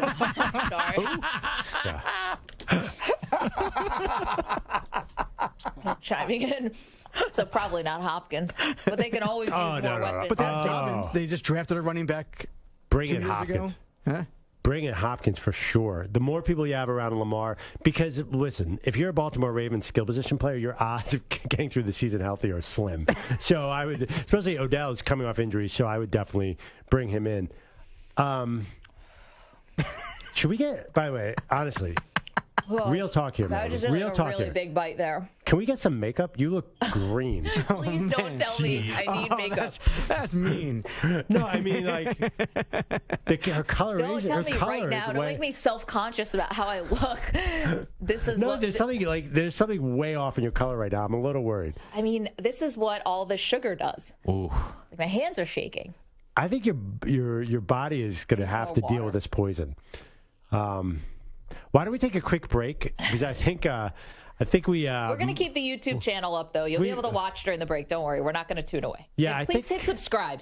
YouTube.com/CBS Sports Radio. I think we might want to call somebody at the break. No, it's fine.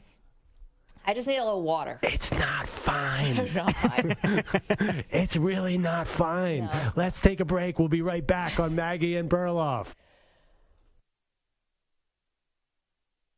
You're in a 5-minute break.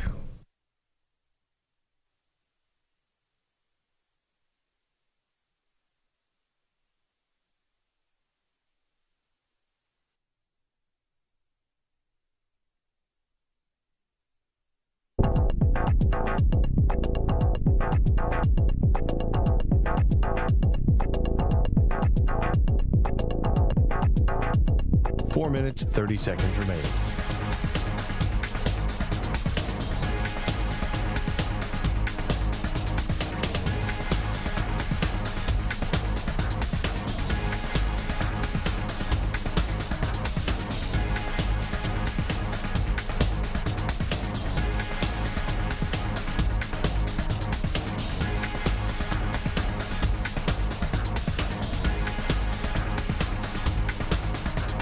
Four minutes remaining.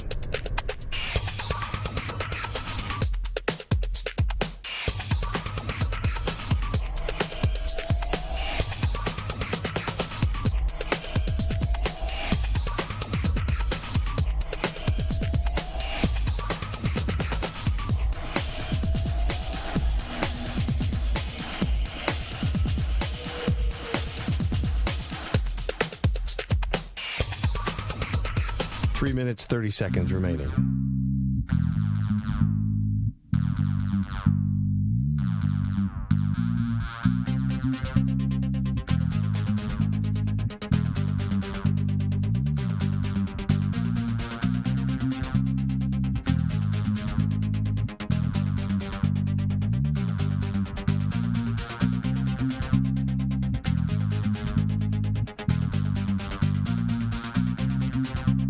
Three minutes remaining.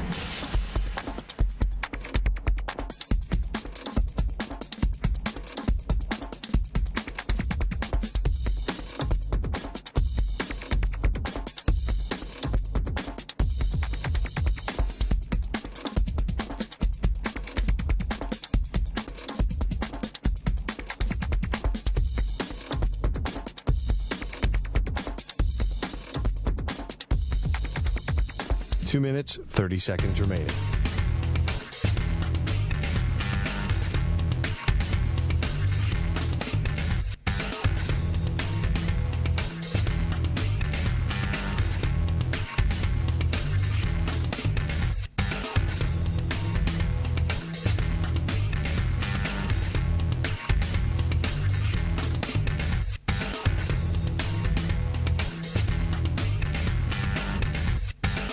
Two minutes remaining.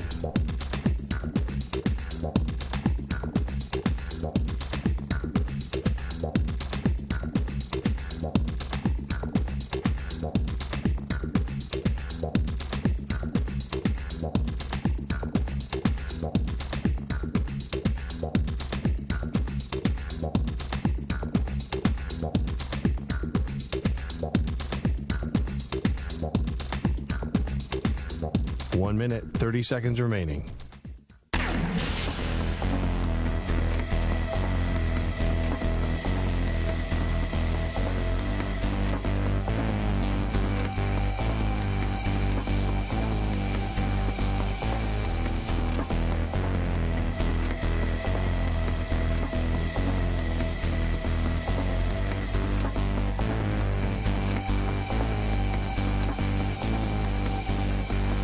One minute remaining.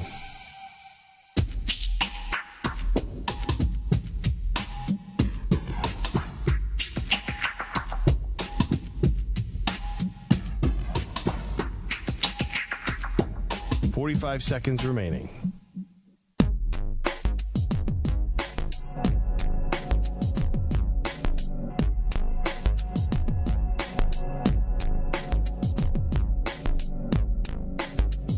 Thirty seconds remaining.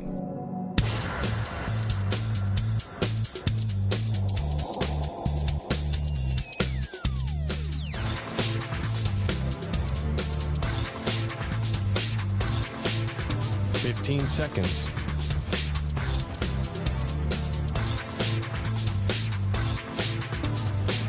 Break ends in 5 seconds.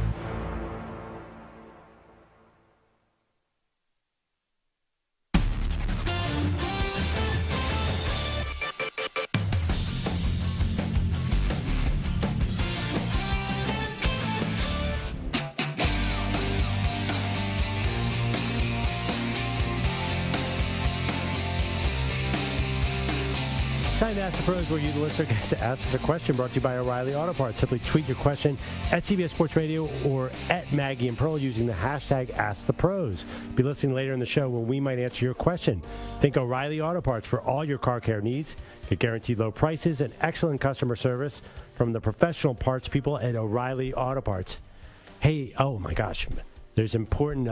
Did you see the Saquon Barkley video that just came out? I'm between my seeing this. Oh, why did you show me that? Oh, I'm sorry. It's the throw-up scene from the movie Stand By Me. Oh, I accidentally throw that. Maggie Gray is in the middle of her jelly challenge. Oh, I've got a bucket now. She's 80% of the way through a jar of jelly. She has to eat in a half hour to pay off a bet.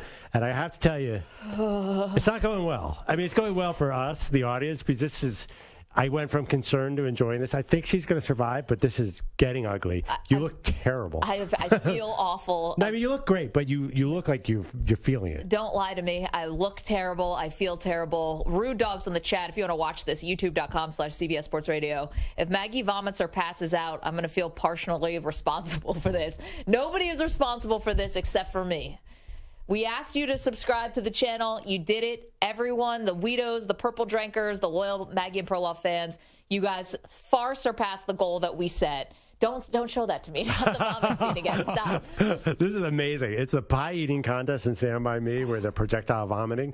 And it's sort of the same color as Maggie's jelly. Which, oh, no. Perloff, you're setting yourself up here because the whole point of that scene is one guy throws up and the entire town throws up. If you're trying to induce Maggie, you're next in line. I know. Monkey see, monkey do. I'm definitely nauseous right now. I will. If you throw up, and why'd you have to buy the thickest jelly that has ever been made in the history of jelly? Why couldn't you just buy normal Welch's grape jelly? I needed it to be natural because I'm putting down 250 grams of sugar and 1,000 calories in 30 minutes. This is the lumpy oatmeal of jelly. It is ridiculously gross. Daniel Harrison says, I don't feel bad about Pearl eating the spiciest wings on earth now because you're making fun of me. That's a different challenge for a different day. During the break, Maggie had the line of the day. She goes, I'm definitely going to need a small trash can to throw up in because I don't want to throw up my Trader Joe's bag. That is dedication. That's dedication. Yeah, they're getting nothing from that, by the way. They're not a sponsor of the show at all. Oh, no. Yeah. Oh, God. This is... All right. Oh, Bob. I can't describe how gross this jelly is. You just ate a bite, and it looked like a half a strawberry was hanging off it. It's like Nobody Jell-O. talk to me right now. You could have just gotten Welch's. This is your fault. You brought this over. You could have just gotten the generic grape jelly and just scooped it down, and you would have been fine. But you had to go fancy. You had to go with organic. Yeah. Oh, am I being punished? You're being punished. For organic jelly? It's just way too thick. It's way too thick. Everyone else, talk amongst yourselves. It kind of reminds me of like canned cranberry sauce on Thanksgiving. No, but that canned kind of cranberry sauce. That's awesome, though. That goes down so easily. Yeah, but can you eat an entire can of it? No. This is like, okay, you know how there's a can? Yes, I can. We're not talking about any other food challenges right now. First of all, we could all eat that. But you know how there's the canned cranberry sauce, and then next to it, there's the lumpy homemade cranberry sauce? Yes. Imagine trying to eat a whole bowl of that crap. Yeah, that's tough. Everyone stop talking about that. Yeah, I mean, stop first of all, talking about disgusting things. And oily. And just so, I mean, like, first of all, a pound of stuffing, and like sometimes the stuffing is like a little undercooked, you know? Can we get a WTF Aaron Rodgers? Stu, hit the music, please. Anything, something. I need a distraction, not you guys talking about cranberry Aaron Rodgers sauce. actually, we're in New York. Aaron Rodgers is actually here because apparently he's doing everything in New York. He's like, oh, Maggie's taking down a jar of jelly. I will be there for that. Let me be a good teammate. Perfect attendance. Can you, all right, here, can I make one more request? Do not hold the jelly out in your shaking hands that are now completely I'm shaking, going through which like is some weird. kind of sugar shock. How much time do I have left, by the way? You have 10 more minutes. 10 minutes. Oh, my gosh. Can you not put that out in my... It's so disgusting. I don't want to see it anymore. You don't want to see it. I'm I can't actually believe you have eating to it. eat that. Thank you for being so supportive. When you were halfway through the peanut butter jar, I wasn't like, oh, maybe I did say that looks gross. I possibly said but Maggie, for the record, you were very supportive. You were pushing him along. Perloff is trying everything he can to sabotage you. Showing me the scene from Stand By Me when they're all puking. That's not being a good teammate. Well, I mean, come on. I think there's a little bit of jealousy. I think that he realizes that maybe the jelly challenge might be more difficult than the peanut butter challenge. Oh, yeah. And that he 100% more difficult. He got all easy. 100% more difficult. I never would have considered that. But I'll tell you right now, I'd take a jar of peanut butter any day over a jar of jelly. I feel like I'm going to burp. Is the next challenge like one of those like Smuckers where the peanut butter and jelly are both in the same jar together? Sorry. I'm sorry, America. What about a jar of Apologize fluff? to Canada, too. Because I'm sorry, Canada. Yeah. A jar of fluff? That'd be pretty easy. No. Stop talking about food. No, fluff would be impossible. There's no way you could eat a can of fluff. Oh, we want to put Maggie over the edge. What's that gross peanut butter sandwich you like to eat, Mike? Oh, peanut butter and onions? Raw onions. Yeah, I'll do it. Just imagine taking a big bite of peanut butter and raw onion right now. About to. Anything. The The crunch? Cowboys. Let's talk about Dak Prescott. The crunch of a Anything. raw onion and peanut butter? So hold on, is the next challenge? I mean, we're talking about the next level. Stu or I having bread. Maybe I just eat a raw onion. That'd be that'd be good. I think it has to be the full peanut butter and jelly. Let's complete this Okay, thing. can Who's we eating talk- a loaf of Wonder Bread? Can I talk about an NFL team that I've really wanted to weigh in on a little bit? The Tennessee Titans. Okay. They had DeAndre Hopkins in town, but their rookie quarterback actually ate a banana with the skin on. He crunch on a banana. And then... You know what else he had? Wait, what did he put in his coffee? Mayonnaise we in it. did He had that. coffee with mayo in it.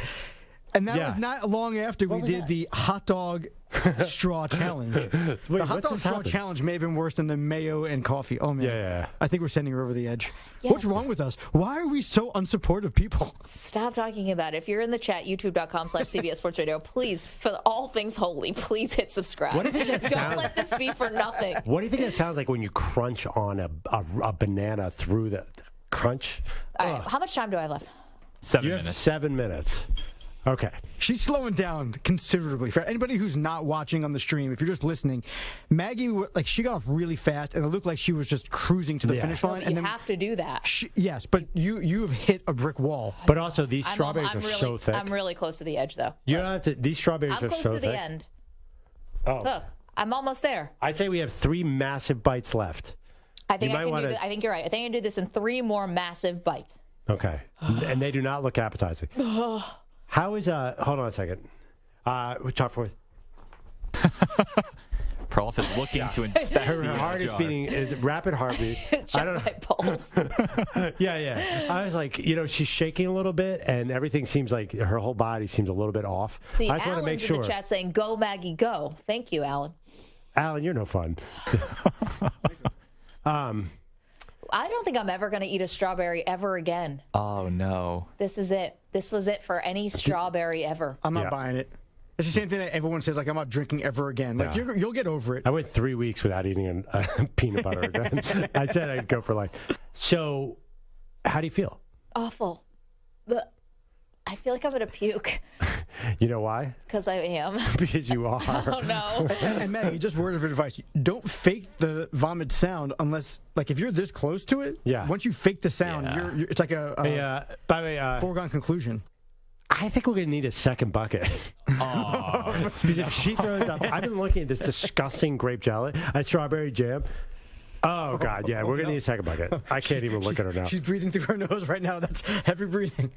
Okay, I have 2 more big bites. and Oh, this is over. God, this is so nasty to even be around. Oh, I am very glad I have this piece of glass between you I wish guys I was right now. eating peanut butter right now, not having to watch somebody house a jar of jelly. This is more disturbing than David's you know. in the chat saying, just focus. I'm trying.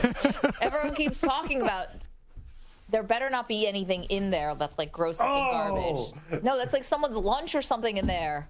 Hi, Marco. From probably Friday, Stu. since it's been the weekend. Where's Yusef? Wait, okay. Maintenance Let me man. know when you're down. Let me see. You have this. Is this All the, right, this is the second to last bite? The penultimate bite? I think so. Hold on. I'm going to make this one really big so that the last one's going to be like, okay. Okay, this is a big This bite. is the second to last bite. Oh my gosh, there's like 9 whole strawberries in that bite. That is so nasty. Oh God. She took it down. I feel so sick. I got to tell you, Miguel, you can do it. Thank you. we're making a bit of this. This is no longer a bit. This is flat out No, this is so gross. nasty.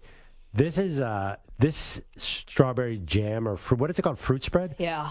It's way too thick. You Organic totally. This fruit is your spread. own All right, fault. this is it. Trying to be healthy. This is it. This is it. This is it. Okay. Well, we agree that if I eat this, I will eat in the whole jar. Let me see. All right, we'll get Marco in here. What do you is this the whole jar? Yeah. This is the whole jar. This is the whole jar. I'll throw. This is the last bite. You have to the a live minute stream, to spare. Stu, can you see? This is it. The whole jar is empty, yes? I don't know. I see a little bit there on the edges and the top. There's always a little on the edges. I mean, we're talking about a whole jar, right? Samter, I will strangle you. Yeah, Sandra, you're on the other side of the glass. This is the whole jar.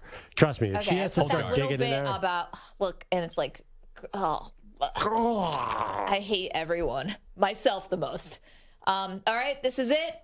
We agree that this is the last bite. This jar is empty. I'm not going to have someone call me on a technicality in like a day. Does anyone have the second jar ready to go? Just in case. You have 2 minutes to spare. I will run out. You'll never see me again. All right. Oh. I'm turning away. I'm turning away because I don't want to be, because I don't think this is going to last long. YouTube.com/CBS Sports Radio. Please hit subscribe. Please. Please don't let this be for nothing. Here we go. She took the bite. Wait, but she has to swallow it. She has to swallow it. Will it get past? Oh, boy. It's not looking good. Maggie's hands are around her face. She's looking. Oh, God. Her eyes are closed. She has done it, people. She has eaten the entire jar of jelly. She has eaten the entire jar of jelly. I want to die. Oh, my God. What day is Are you it? okay? I'm not okay. I'm not okay. I've seen people who finish marathons and look like they were in better shape than you. What? I did it! I did it! Adrian! I did it. Oh, I would not make any sudden movements there, Maggie. Oh, my gosh. Wow, I've never really been out drinking late at night with you. I imagine this is what it looked like. Oh, that my face must look horrible. I apologize. YouTube.com/CBS Sports Radio. Yes, I did it. You get full 100% credit for that. Because once you started eating that jelly, it was so thick. Do you have regret the choice you made of jellies? I regret everything. I regret my whole life. I want to go in a time machine and go back to when I was like, Sports Talk Radio sounds like a good idea. I want to rethink everything. Well, you're the moron who thought of this challenge. It was just the peanut butter and the jelly. It just also, went you love together. sugar, and you said, I can probably do this. You love sugar the way you like sugar. You don't like it randomly. And you totally picked the wrong kind of jelly. All right. Can I vomit now? Are you going to do it on camera? I'd rather not. Okay. Oh, boy. I'm sorry. I'm sorry if that just... Oh, no. I'm sorry. You know what? I think that we might want... Are you okay? Can we take a break here and come back? We're very proud of you. You did it. I bleeping did it. You did it. I did it. I did it. They said I couldn't. Thank you, Dave. I said you couldn't. Thanks, Denver. We all believed in you, Maggie, even though we tried to sabotage. Why? We tried to break you down. Now, how long does she have to keep? It was out of love. By the way, just to finish about how long? Another half hour to keep it down. I think that's the next part of the jelly challenge. Please, for the sweet I think it only counts. I say if she throws up within the next 20 minutes, Carson stays up an extra week. Is that it? Can we bargain here? Let me go and just have some sweet relief from this jelly hell. Oh my gosh! Somebody's going to be cleaning up the women's room today and be like, "What the heck happened here?" There was a death. Oh man, you are a trooper, but I'm getting Would you nauseous. hold my hair? I'm getting nauseous looking at you. You did it though. I did it. Yeah. All right. I did. A jar of jelly in a half an hour for no real reason on earth. That is becoming very apparent to me, right? Oh gosh, this is actually going to go in the bio. Once ate a jar of jelly for no good reason. Hopefully not the. And then it was bad. It was bad. We might have an interesting week here at the Maggie and Perloff show. We're not sure. People Definitely have Perloff. We don't know how long we're going to have Maggie, but people are telling me to puke on the poster. No. That's a good way to destroy it. A sweet ending. The green jersey. We have Christmas themed red and green Carson Wentz. Why don't we take a break and we'll Please let me go. We'll check out. Release me from this actually, torture could be fun. chamber. Could be fun to keep Maggie here for a little while, just see what happens. All right, we're gonna take a break, and when we come back, hopefully Maggie will be here. Here's a sports update with Marco Belletti. I did it. CBS Sports Radio. Sports Flash. Hey, Maggie, shake up dinner time with HelloFresh. With 40 weekly recipe options, there's always something new to try. Get 16 free meals plus free shipping with code SKATE16 at HelloFresh.com/skate16. Seems as though the PGA Tour Live Golf merger is still being scrutinized. U.S. Senate's Permanent Subcommittee on Investigations opened a review on the alliance along with the Saudi Arabia's Public Investment Fund. Game 5 NBA Finals comes tonight. Nuggets trying to capture that first NBA title in franchise history if they can close out the Heat in Denver. Michael Malone definitely has not let his guard down, though. My biggest concern going into any closeout game is human nature and fighting against that. You know, you're up 3-1. And, you know, most teams, when you're up 3-1, they come up for air, they relax. And they just kind of take it for granted that, we're going to win this. Well, Miami could just get some reinforcements for tonight as well, as Tyler Hero has been upgraded to questionable for tonight. He's expected to give it a go. Hero's been out since April 16th after he broke his hand.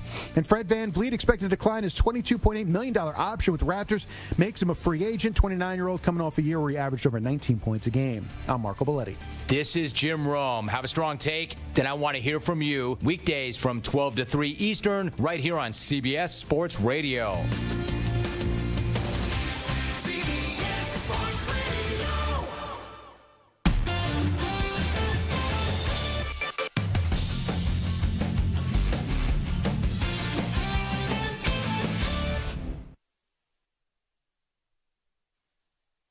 You're in a 5-minute break.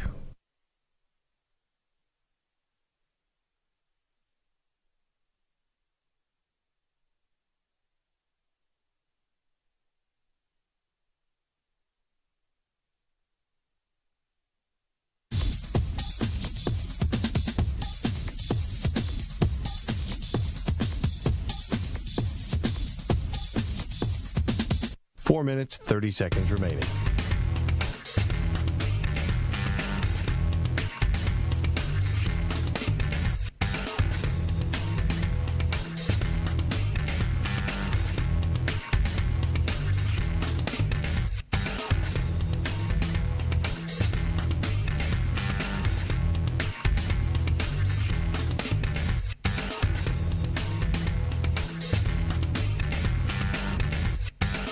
Four minutes remaining.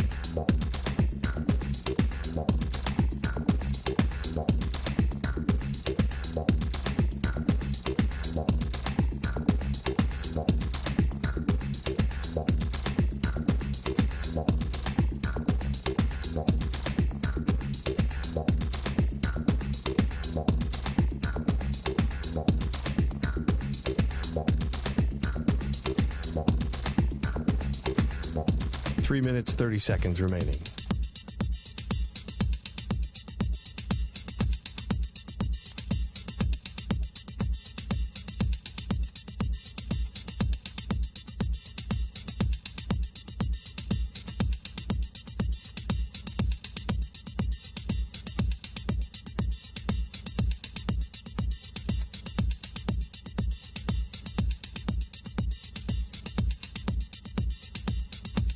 Three minutes remaining.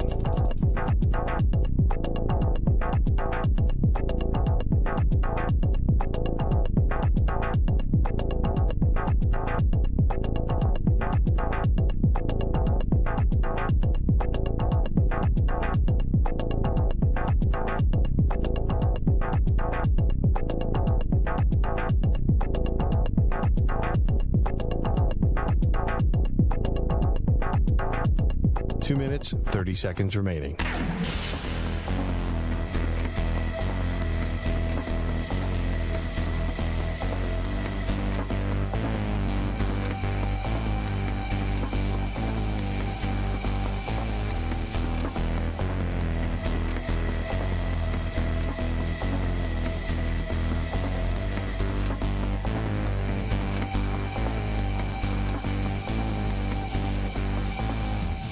Two minutes remaining.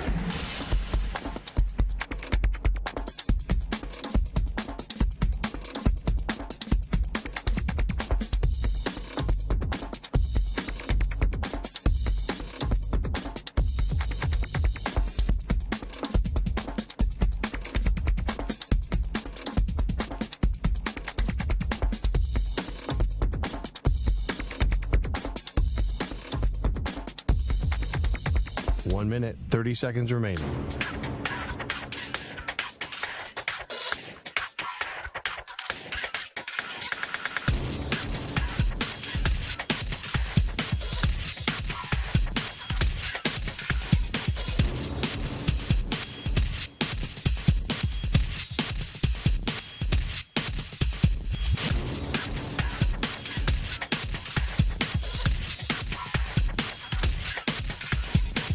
Minute remaining.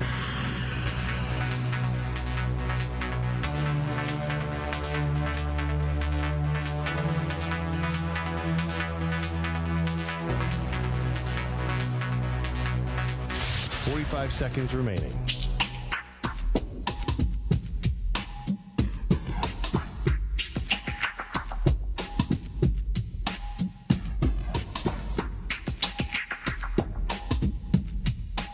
Seconds remaining.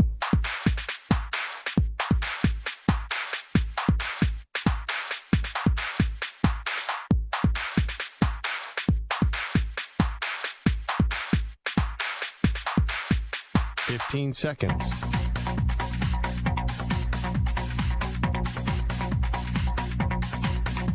Break ends in 5 seconds.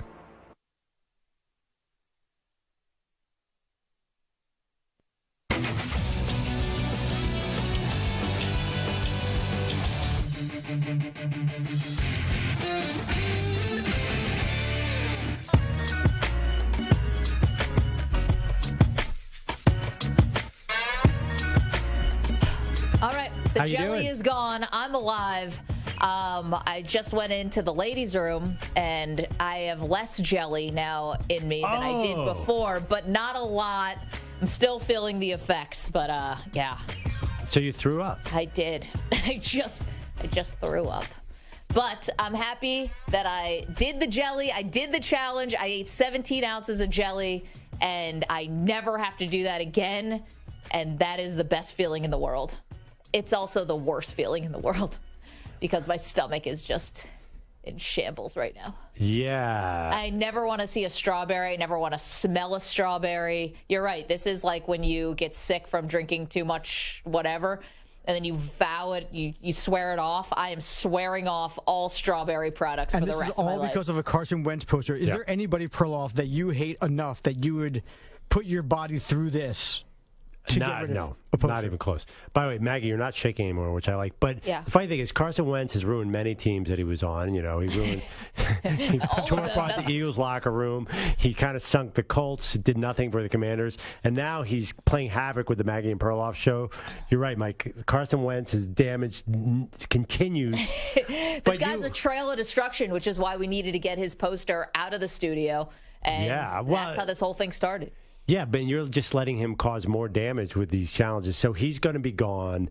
The jelly is down. So and now all I need, because we are like back-to-back food challenges here, as our boss said, we really have capitalized on this corner of the sports talk radio industry for now. We kind of backed into 2 different food challenges. I know Amateur Hour.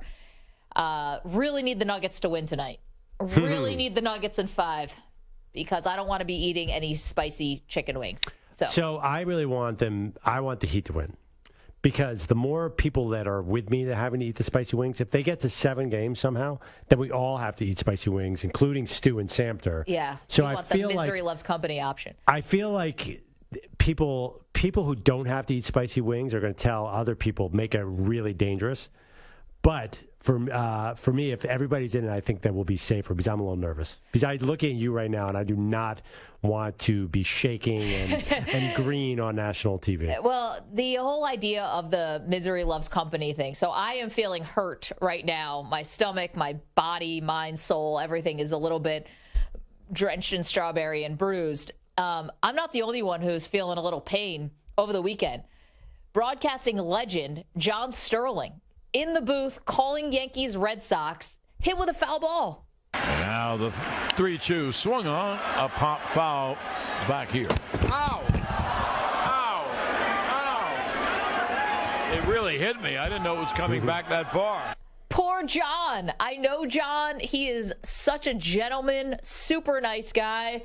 The fact that the ball bounces Perloff like in front of the booth and then right in with the open window, hits John right in the side of the face. Awful. And he just got back from having like the flu. I mean, John missed a couple of games. Now he's back at his happy place, which is Yankee Stadium, and hit with a foul ball. Wow. All those years broadcasting. I mean, John's been doing this for feels like forever, and this is the one that gets him. Oh my gosh. Let's go to the phones. 855-212-4CBS. Nebby is in Pennsylvania. Nebby, I do this for you, the Weedos and the Purple Drinkers. Neb, you there? Hi, how you doing? How's it going? Good. Well, I just wanted to call and say congratulations, Maggie. We love you.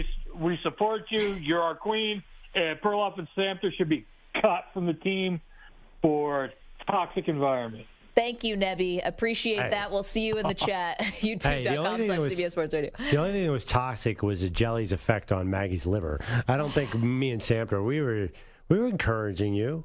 Yeah, right. You were showing me the scene from Stand By Me where everybody pukes. Yeah, for eating pie. That was actually very similar to what was going on here. I thought that was a very... so you were not, it was not apples to apples. Yeah, blueberries to strawberries. Yeah, stop talking about food. We said, stop talking about food. Everyone stop talking about food. No, it was extremely apropos. It was more of a power vomit than I think what you had of just blueberries, gushing everywhere. Got it. Don't need to talk about Good that times. anymore. Yeah, that nauseous feeling's kind of coming back, actually. No, listen, when I did the peanut butter challenge, I was off for about 3 days. You should be about 2.5, I think.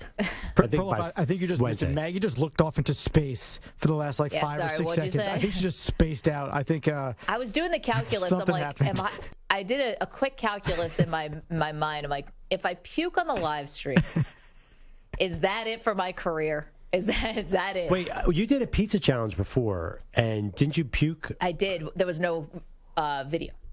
Were the radio mics on at the time, or? Yeah, the radio mics were on. But not where you were puking. Not where. No, I mean I was puking in the room, but there was no it over the mics? Not really. Okay. And there was no video. And in this world, when there's video, it's just different. What kind of idiots didn't have their camera phones out? I think there was camera phones. We were live streaming it just on our Instagram. It wasn't like a whole big production like we have now. Okay. Cameras. Was that this TriCaster. So you're saying is that your career rests on Stu's fingers, whether or not he can get the camera off of you fast enough. Are you kidding? Stu's my emergency contact, in my life. I trust Stu more than any of you jabronis. By the way, you should have seen Maggie running out of here when the sports update started. Full sprint. That also got caught on the live stream. Full sprint. I didn't want to.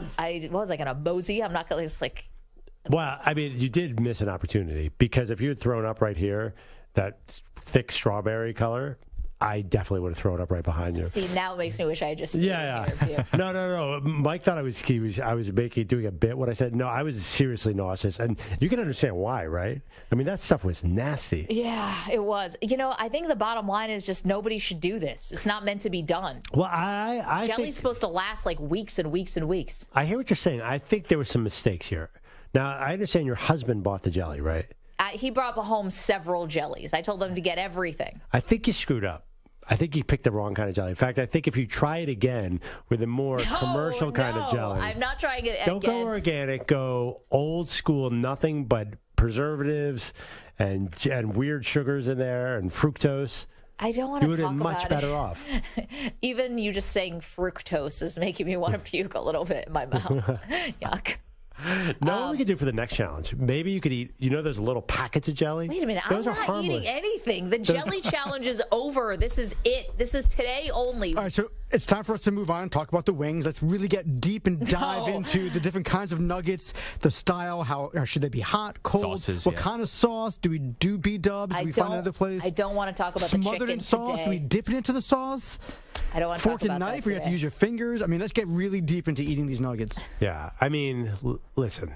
When you try to really think about what goes into a chicken nugget, don't what do body that parts, do not really do the try chicken to wrap your head factory around. thing. Have you seen that picture of the old fast food restaurant with the pink slime making the nuggets? Taking my headphones out. Have you ever had an undercooked chicken wing, by the way?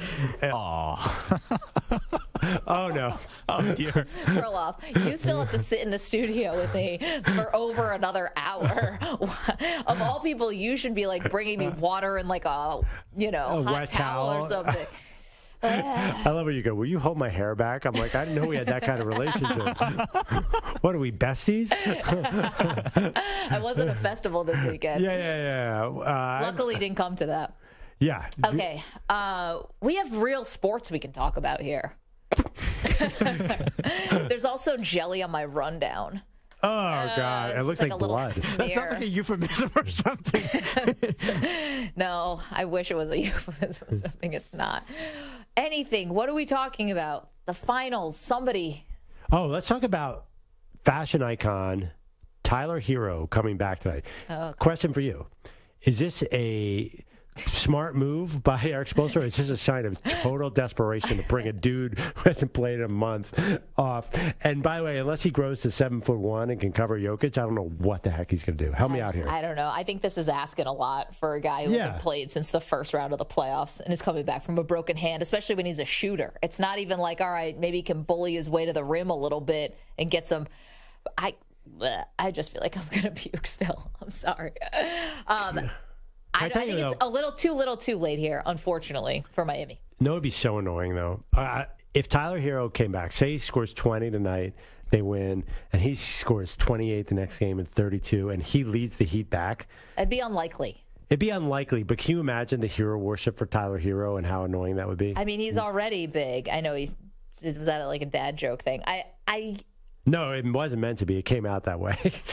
I think that.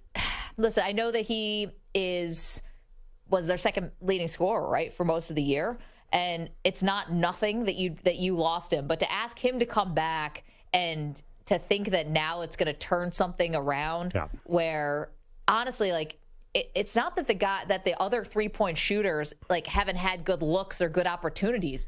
They just haven't been able to make them in any kind of consistent way. Yeah, I mean, I think the pressure of the finals got to Max Strus.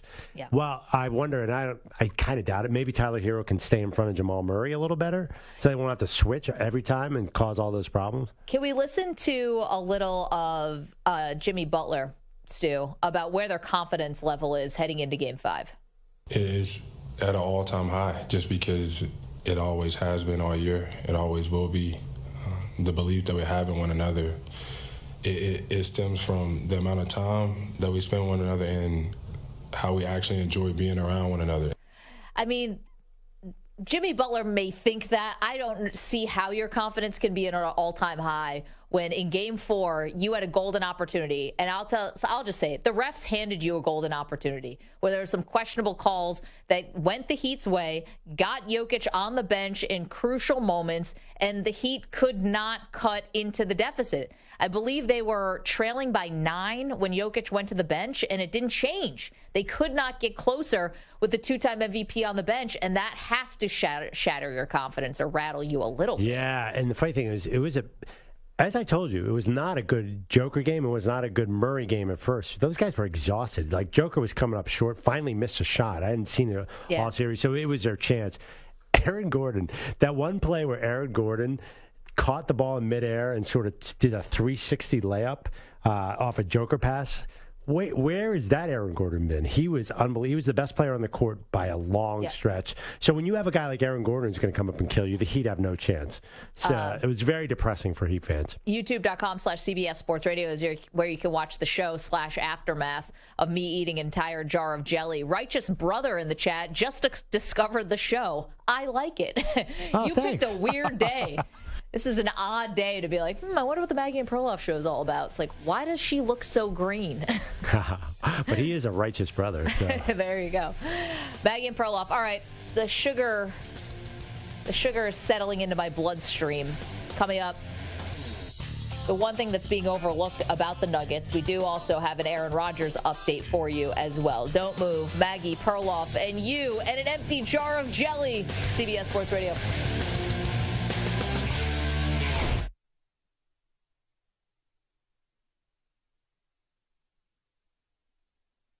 You're in a 5-minute break.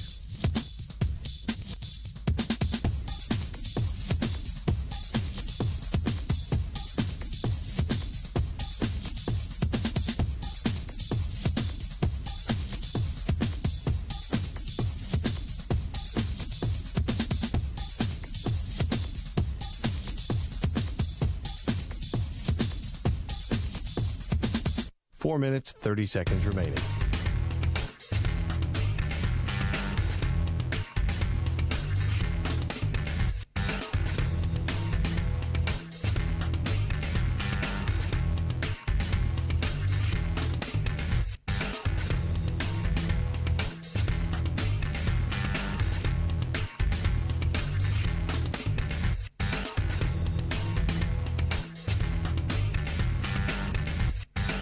Four minutes remaining.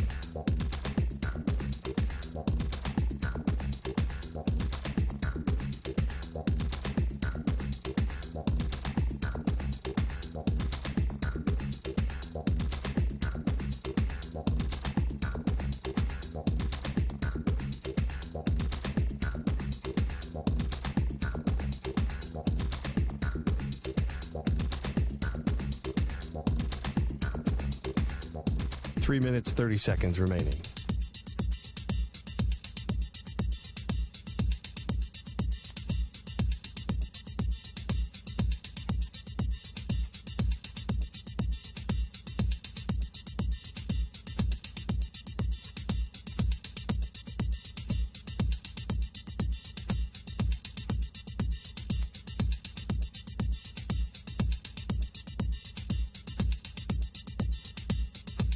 Three minutes remaining.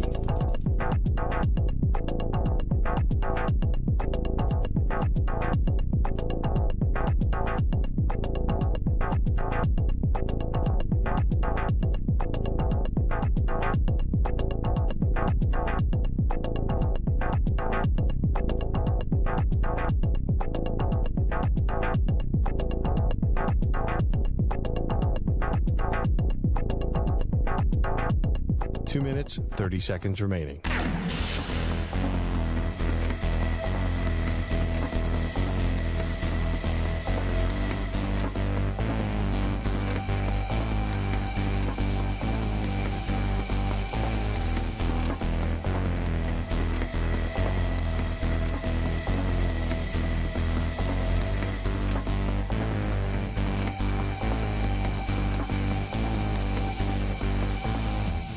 Two minutes remaining.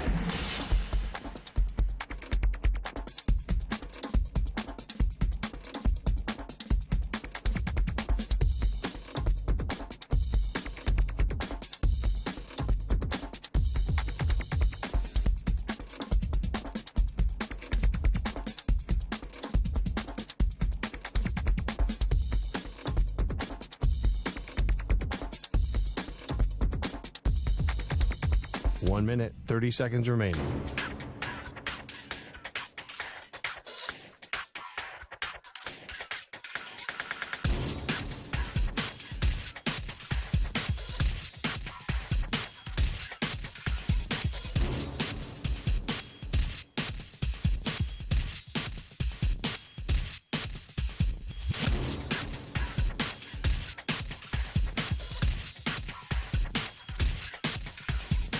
One minute remaining.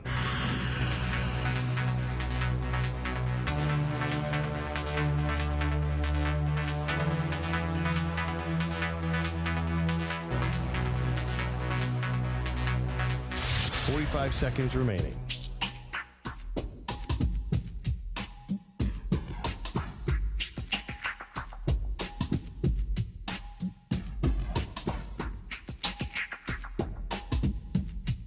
Thirty seconds remaining.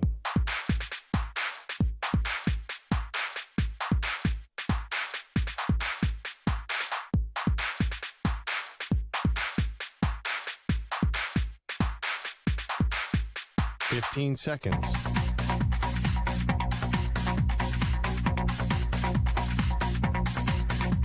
Break ends in 5 seconds.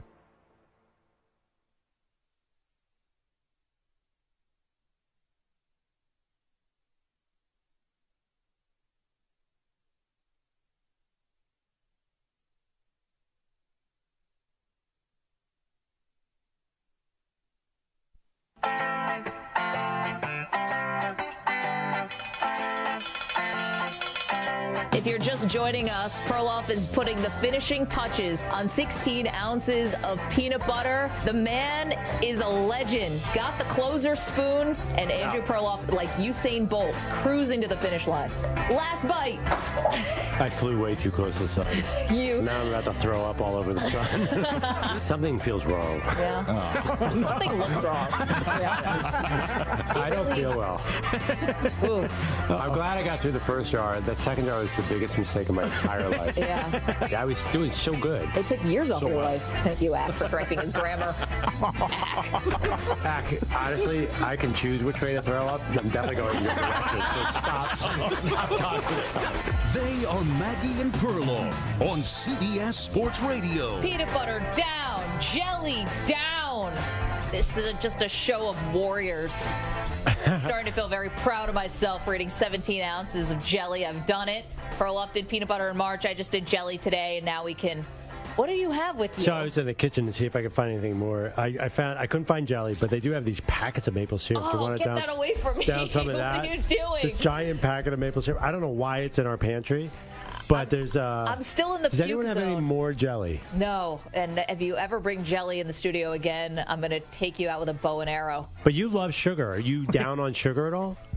You'll probably be back on the sugar bandwagon. I mean, I'm pretty much in a sugar shock. You saw my hands were shaking as I was eating. That worried me a little bit. Yeah, this feels like a good time for some Sour Patch Kids. Yeah. No more food. Let's talk a little sports, shall we? YouTube.com/CBS Sports Radio. And if you've been hanging around watching me take down that jelly, stick around because we're going to have a little bit of fun. So I thought this was a little bit just, I want to say ridiculous. Whatever gets you through, like with the anti of what you guys are doing with me and the jelly. Usually you try to motivate people who are around you, try to motivate them in a positive way like the Weedos and the Purple Drinkers did for me. Eric Spoelstra was talking about, he must have been asked, I guess, about Novak Djokovic, who just won the French Open, but is obviously the country mate of Nikola Jokic. Serbia. These two guys would go together, okay? But apparently Spoelstra is really taking a lot from Novak. We were actually just reading that. He was talking about the Mamba mentality. We have a very mentally tough team. We do believe in that. We have a very stubborn and defiant group, and I think it's good to have a little bit of defiance from time to time. Well, they're going to need a whole hell of a lot of it. I mean, this has been the mantra, Perloff, of the Miami Heat. Every time you think that they're out, the whole backs against the wall stuff. But to me, this is going to be too big of a hill to climb for them. The Nuggets have shown they can beat them every which way. The only thing that gives Miami a prayer, and it's not Tyler Hero being upgraded from doubtful to questionable. The only thing that gives Miami a prayer to extend this series is if the Nuggets just take their foot off the gas. Yeah, I mean, it's interesting to me how confident and calm Spoelstra sounds there because he's been there a lot of times. But, listen, they're so resilient. How come they lost to the Lakers in that finals? I mean, mental toughness has its limit to how far it can take you in the NBA titles. If you have consistently matchups where you have two guards covering Jokic, the two-time MVP, you're going to lose that series. Yep. So I don't care how mentally tough you are. This is just a matter of talent, right? And also the other thing, too, is the Nuggets are just as mentally tough. Or I don't know if just as mentally tough. They're kind of like the Heat. They play as a team. I think they're pretty resilient as well. So if Miami was going against a mentally weak team, maybe that would all help. Maybe that Djokovic mentality, whatever that is, would help. But I think the problem is the talent is so strongly different here. Denver is such a more complete team. They're such a taller team. They're a more skilled team. Everything that there's no mental edge that can work. Nothing you can do in your head is going to get over that. I said it after game 2, and I'm going to stand by it tonight in game 5 in an elimination game, which is I think game 2 was the scare that the Nuggets needed. There were questions about effort. There were questions about whether or not mentally they were tough enough. And I think those were answered with a big comeback in game 3 that ended up being historic with Jokic and Murray both having 30-point triple-doubles and Jokic having a 30-20-10 triple-double, which no one had done in finals history. That was the resounding, emphatic, we are responding like we are not going to have a letdown for a second game. And then in game 4, quite frankly, they were just the better team. Can we listen to Michael Malone, please, Stu, on the mentality he's trying to tell his team with the 3-1 lead? My biggest concern going into any closeout game is human nature and fighting against that. You know, you're up 3-1. Most teams, when you're up 3-1, they come up for air, they relax, and they just kind of take it for granted that, oh, we're going to win this. Our approach has to be that we're down 3-1. They're desperate, we have to be more desperate. They're hungry, we have to be hungrier. See, listen, far be it for me to tell Michael Malone how to, motivate his team. He knows, and they have responded.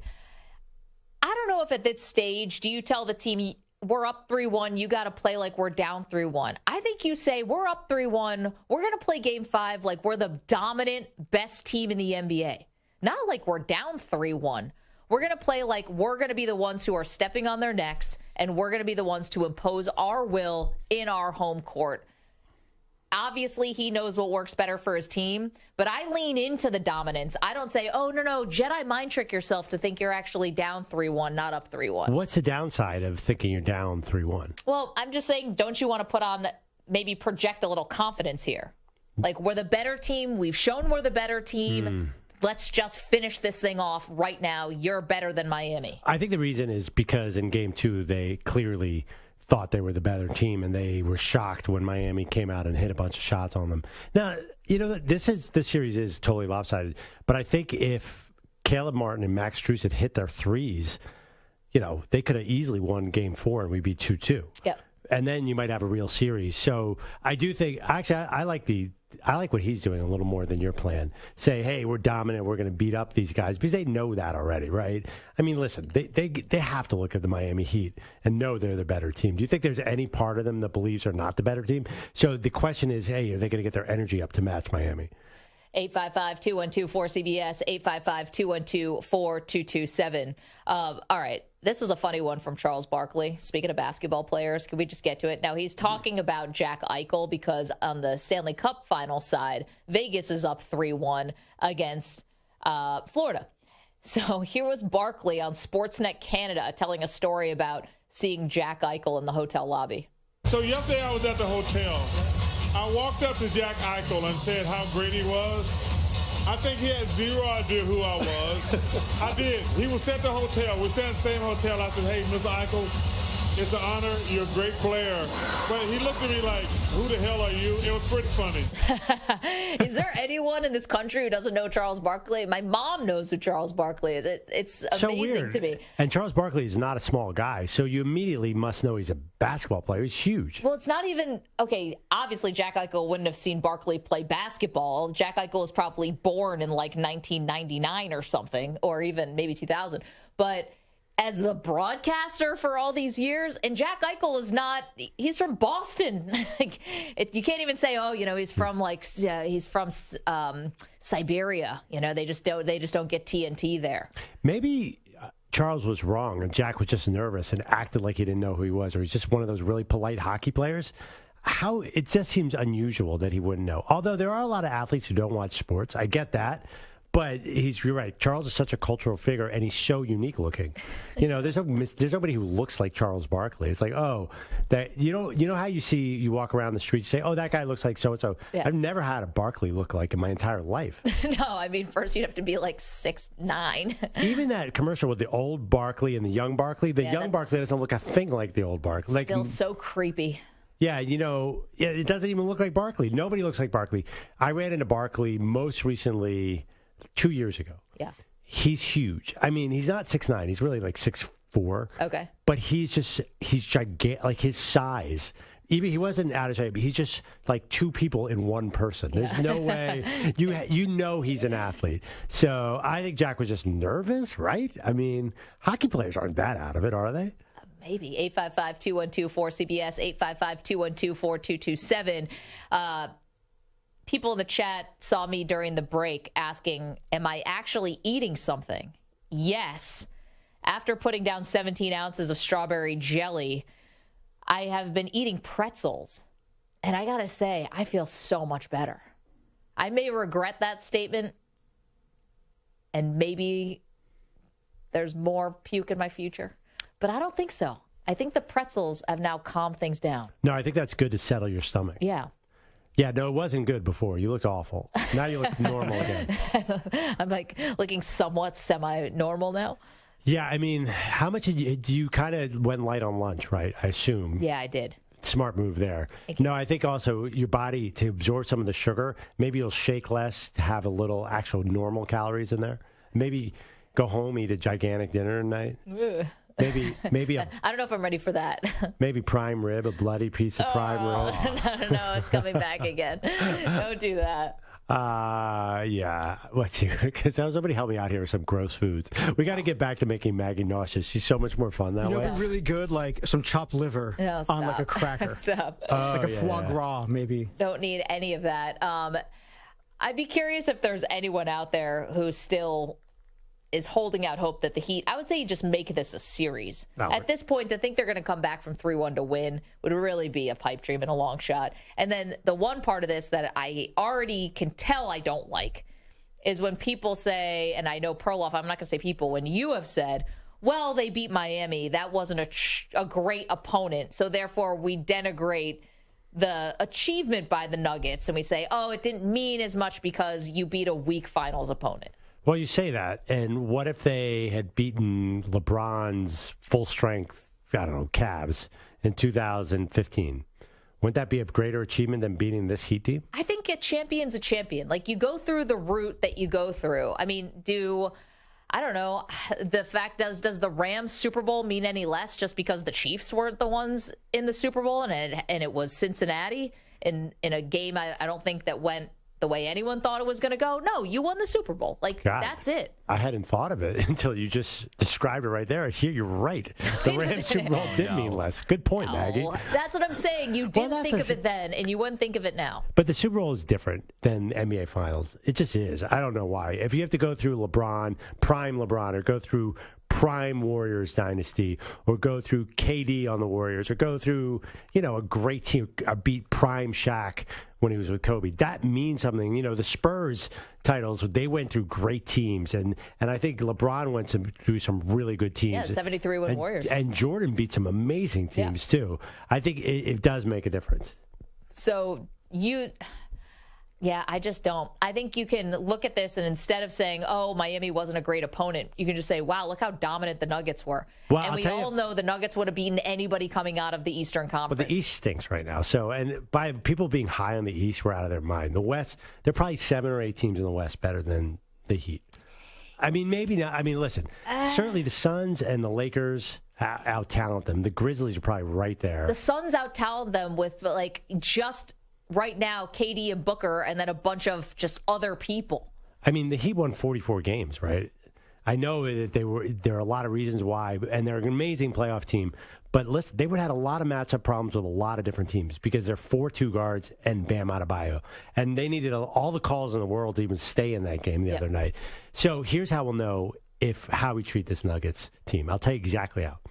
We're going to know this time 1 year from now.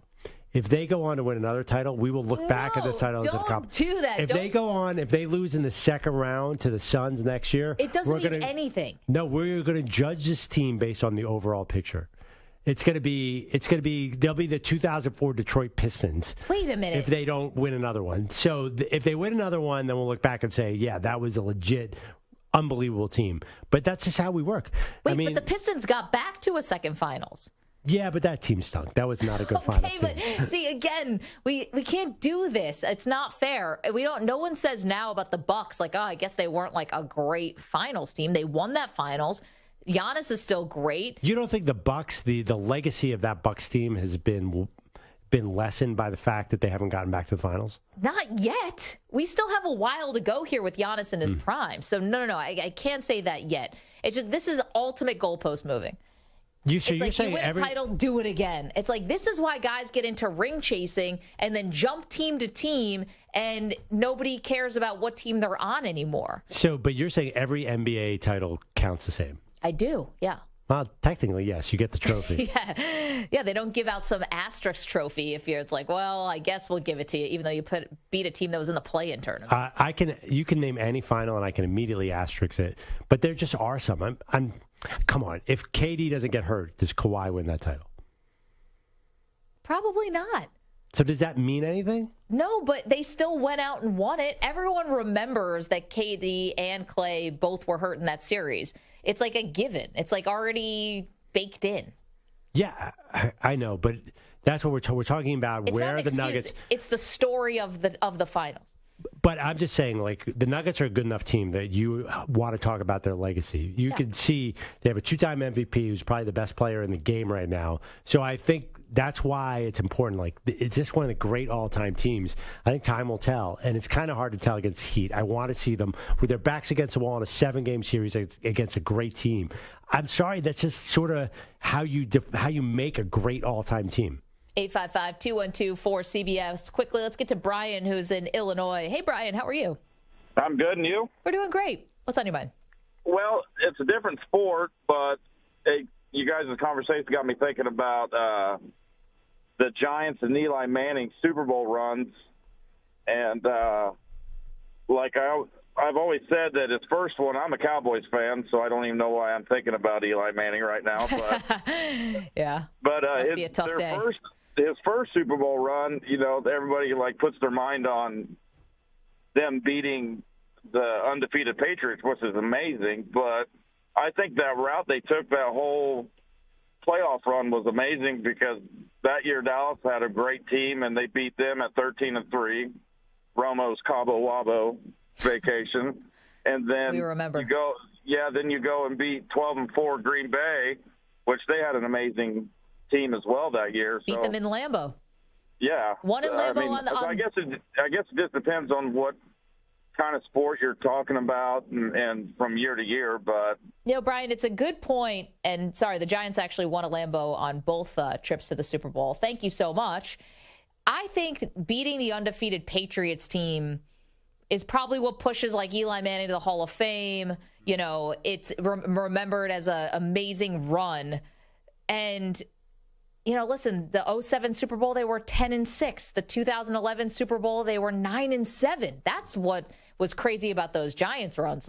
This was not dominant teams, as he mentioned, beating a 13-win Dallas Cowboys team. Not at all. It reminds me a little bit of a baseball team from last year who won 87 games and then went to the World Series. I know, but they didn't win the title, did they? Yeah, but the team that won 102 games in New York, the New York Mets, I made up 102 or something like that. It was over 101. 101, yeah. It's still better to win 87 and get to the World Series. But that is actually... How many games did they win in that World Series? 2. They won games 1 and 3. I think they went to 6 games, didn't it? They won 0. Did they get swept in the World Series? I'm pretty sure they did. I thought it was 6, but maybe they did win a game in the World Series. They swept the Yankees. Yeah, so, I think the point is interesting though. The Giants are defined by how great an opponent they beat. Sorry, you did win 2 games in the World Series. Yeah, no, right. It's the Yankees that got swept. Yeah, it's all about participation trophies around here. I remember because the Phillies won Game 1, and I was tweeting all my friends in Houston about it. I thought the Astros were good, and I would not stop. I was so obnoxious. Yeah, that's squares. It didn't work out my way, but that's okay. But I think that, yes, I think you factor in the opponent maybe when it's an upset or it's an all-time great opponent or you're interrupting a dynasty or something like that. But just because you beat an inferior team, you're still a champion. It shouldn't take away from anything that you do. And the Nuggets are just better than Miami. And I think they'll be remembered for just dominating Miami. I think here's the thing, though. You said they could be a dynasty. I do think they can be a dynasty. Right. So I think that this is just part of the story. I think it's just the beginning of the story. I hate to do that. It's a multi-year thing. Sometimes you need to just get one. Like the Heatles, LeBron James, Wade, and Bosh. They lost the first one to Dallas. They won the first one against OKC. That team was young, maybe not ready. It was like the appetizer title. And then they faced the Spurs the next year and got the second one. They should have lost that second one, too. That one was I don't know if you remember Game 6. Ray Allen obviously had something else to do. And Manu missing free throws down the stretch, if you remember that. And then the Ray Allen shot. That was Spurs all the way. Well, we always fight about I think that Warriors team, I think Steph Curry was hurt in that 2016 series. Otherwise, I think there's no way the Warriors blow that 3-1 lead. Well, Draymond getting ejected. Yeah. And getting suspended, rather. But Curry was at the top of his powers back then, and he just lost it. But it's amazing. You really can look at any finals and add all these caveats. And you're right. I'm doing a misjustice, and you're forcing me into this, doing disjustice to how incredible this Nuggets team is. They're awesome. I'm not going to lie, but do I want to see them going against a great team in this wild 7-game series instead of winning every game 104-93? I'll ask you, is that great team out there right now? Not yet. Someone's going to build one this year. This offseason. Is it going to be your 76ers? No. But I'd like to see what the Lakers and the Suns do, because the Nuggets, everyone this offseason in the West is going to be like, this is a great team. We got to really gear up or we have no chance. Fred VanVleet turning down a $22 million contract. He was obviously a guy who's already been on one title team. Could he be a missing piece for somebody? 855-212-4CBS. Did you say it right? Fred VanVleet. Fred VanVleet. Yeah. What did I say? No, I always say it wrong. I always get sometimes Fred VanVleet. You get a little F in the second V. I hate it when I get Fs in my second V. 855-212-4227. I can see myself in the live stream here, youtube.com/CBS Sports Radio, and I think I look pretty healthy again. No, you're back to normal. You were not. I got color on my face again. An hour ago, you were not. Yeah. The jelly has now really made its way through my bloodstream, all in my brain. Settling in nicely. Yeah, I would say the moment when you were shaking and your face was a little bit like with greenish tint, that was a low point.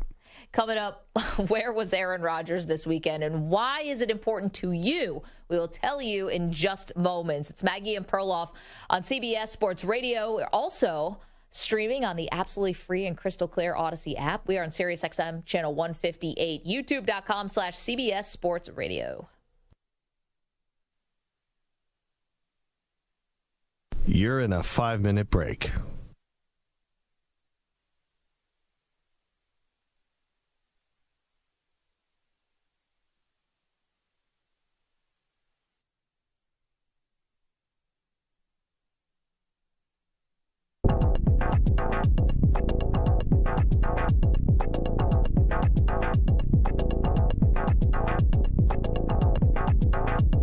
Four minutes, 30 seconds remaining.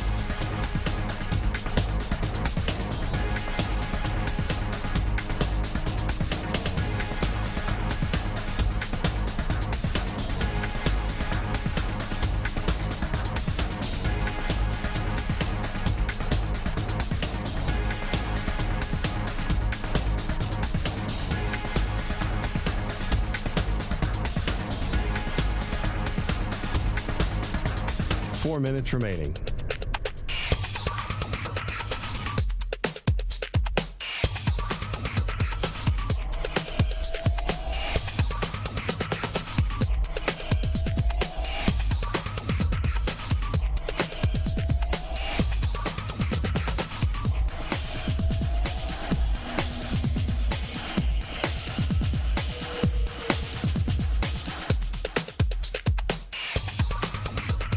Three minutes, 30 seconds remaining.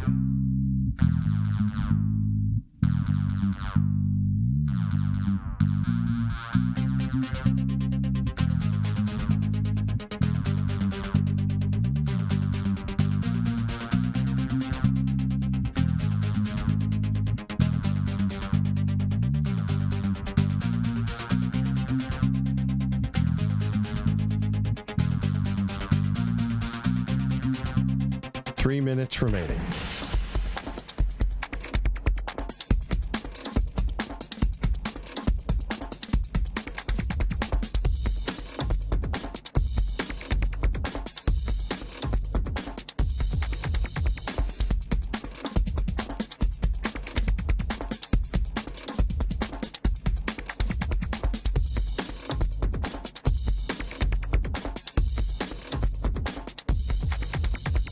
Two minutes, 30 seconds remaining.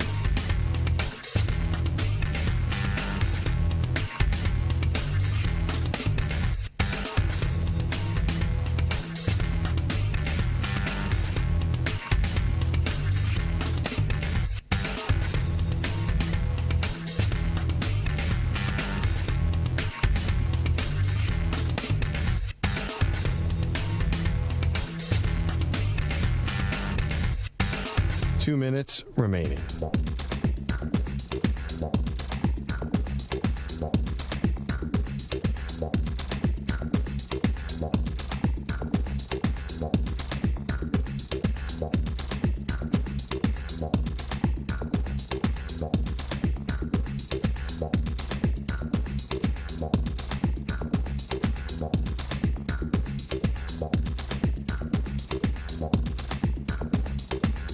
One minute, 30 seconds remaining.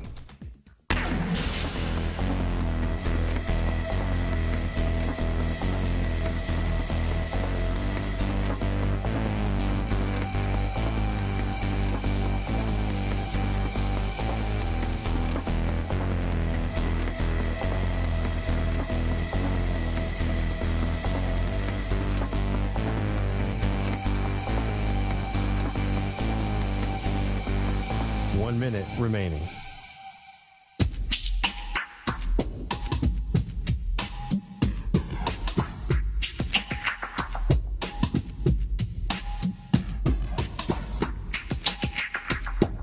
Forty-five seconds remaining.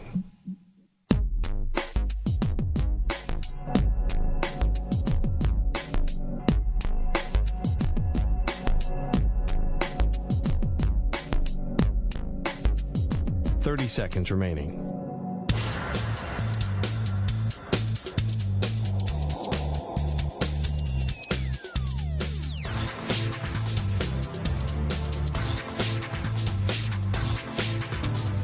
Seconds.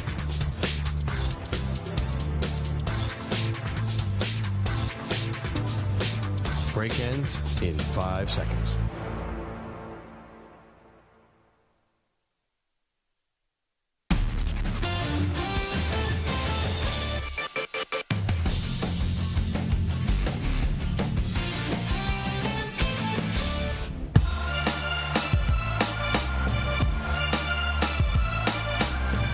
Time to answer Ask the Pros question of the day, brought to you by O'Reilly Auto Parts. Today's question comes from Bart in Worcester, Mass. Did you see Tom Brady's latest comments about possibly unretiring? What do you think? Is it going to happen? You can submit a question by tweeting at CBS Sports Radio or at Maggie and Pearl using the hashtag Ask the Pros. Think O'Reilly Auto Parts for all your car care needs. Get guaranteed low prices and excellent customer service from the professional parts people at O'Reilly Auto Parts. So Tom Brady, of course, was in France and answered. Well, I don't even. Do you know why he was talking? Of course, he was in France. That was a given. Why was he was at the French Open, right? So yeah, he was sitting in Novak Djokovic's area. Do you know why he was linked into where we got this sound from Mr. Beast? I think they were just doing a Mr. Beast video out there in France. Oh, I don't know where they were. Oh, actually, yeah, they were on a boat. Okay. This could have happened weeks ago or months ago. We have no idea. Oh, okay. That's what I was wondering. Okay, so the French Open Tom Brady stuff and the Mr. Beast stuff is not connected. Can we hear Tom Brady on Mr. Beast? You can hit my drone out of the sky with a football. All right. If I hit the drone on the first try, maybe I should come out of retirement. I like that. First try.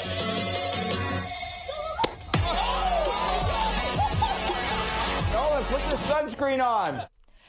So Brady hits a drone out of the sky. Apparently it was like a very expensive drone out of the sky and made the joke about, if I do this, I'm going to come out of retirement. I think Brady is definitely coming back. I don't think we've seen him his last game in a football uniform, but I don't think this does anything for me.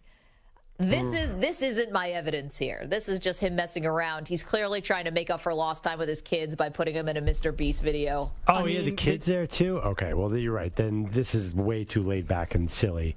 But they did ask him if he's ever been on a $330 million yacht before. He said no. So maybe this is his motivation to get back into the league, to make the money so he can buy that kind of a boat.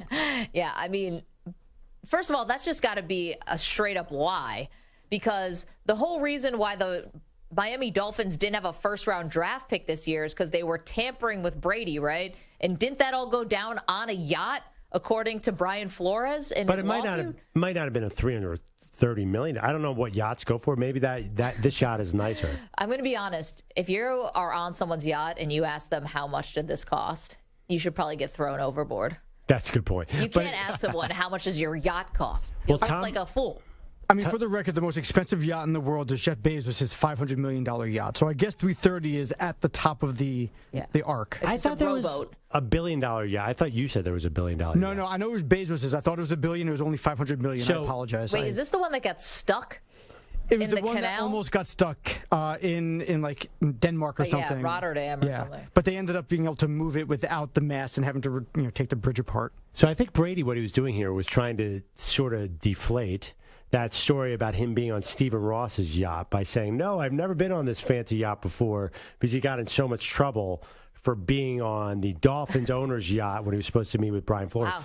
You But think I read into things too much. By the way, the other thing, too, about Tom Brady, you know why I think he's not coming back, and generally why? It really is the 427 times that he said, I'm definitely not coming back. In fact, one time I didn't think he said, Maggie, I'm not coming back. Would you stop saying that? I'm just saying what I think. He has been so clear. Remember what he said to our buddy Robin Lumberg at Sports Illustrated the other day? He said, I am not coming back, and I am getting a little tired of people saying that. Yeah, well, he hasn't been as crystal clear as he thinks he has. And all these times he said, I'm not coming back, he's basically cracked the door open on every single one of them.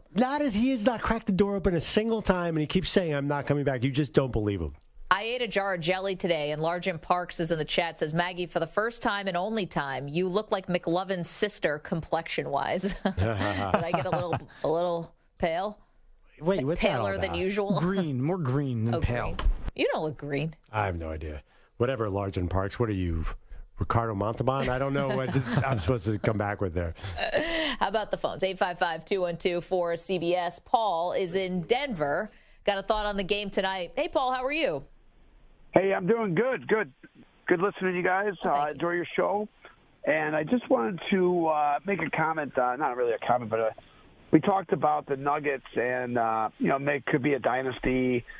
But we haven't forget that. Murray was out the last 2 years and how far they could have gone, really, if he was a healthy Murray. Yep. And, just that being said, and just look how good they are with him in that lineup.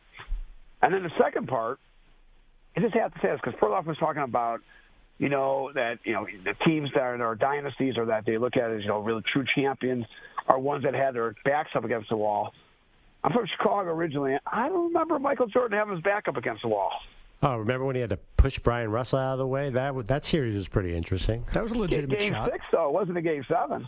That's true. But they would have gone to Game 7 if Jordan didn't foul him. No, I'm just kidding. Of course, you're absolutely right. Coulda, shouldas in the world after. Well, famously, Michael Jordan never went to a Game 7 in a final. But by the way, those teams he beat were pretty darn good, though. Because he was a dynasty, and he was the man. Paul, you got to admit, those teams, those Jazz teams, that Sonics, those are all really good teams. Very good teams. Very good teams. That's why they hate Michael Jordan more than anybody, because they should have all won.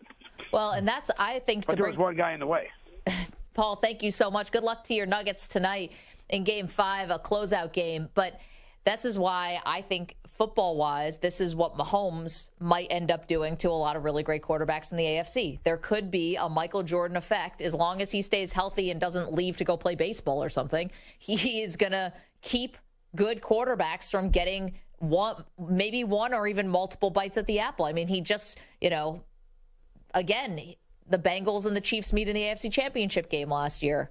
Could have been another shot for Joe Burrow, but Mahomes is standing in the way. Could it be a constant roadblock for Josh Allen? Looks like it will be. Could it be a constant roadblock for, Justin Herbert and Trevor Lawrence and, Lamar and a bunch of these other good AFC quarterbacks? So Mahomes has been there 1, 2, 3, 4, 5. He's been there 6 years and won 2 Super Bowls. And been to 3. I mean. And he didn't start his first year, remember? That was Alex Smith. We'll see. But Jordan, went to 6 finals and won 6 finals. It's just a little different. It felt Jordan, and also the way basketball is, you just weren't going to beat Jordan. I know you maybe be more of a LeBron guy, but Jordan was so dominant. I just don't think Mahomes, you have to admit, that yes, the Chiefs are going to win a lot of Super Bowls, but there's not like this inevitability to it. Even last year, I mean, that was pretty darn close. I know, and then Mahomes is limping around on one ankle, and he still beat them.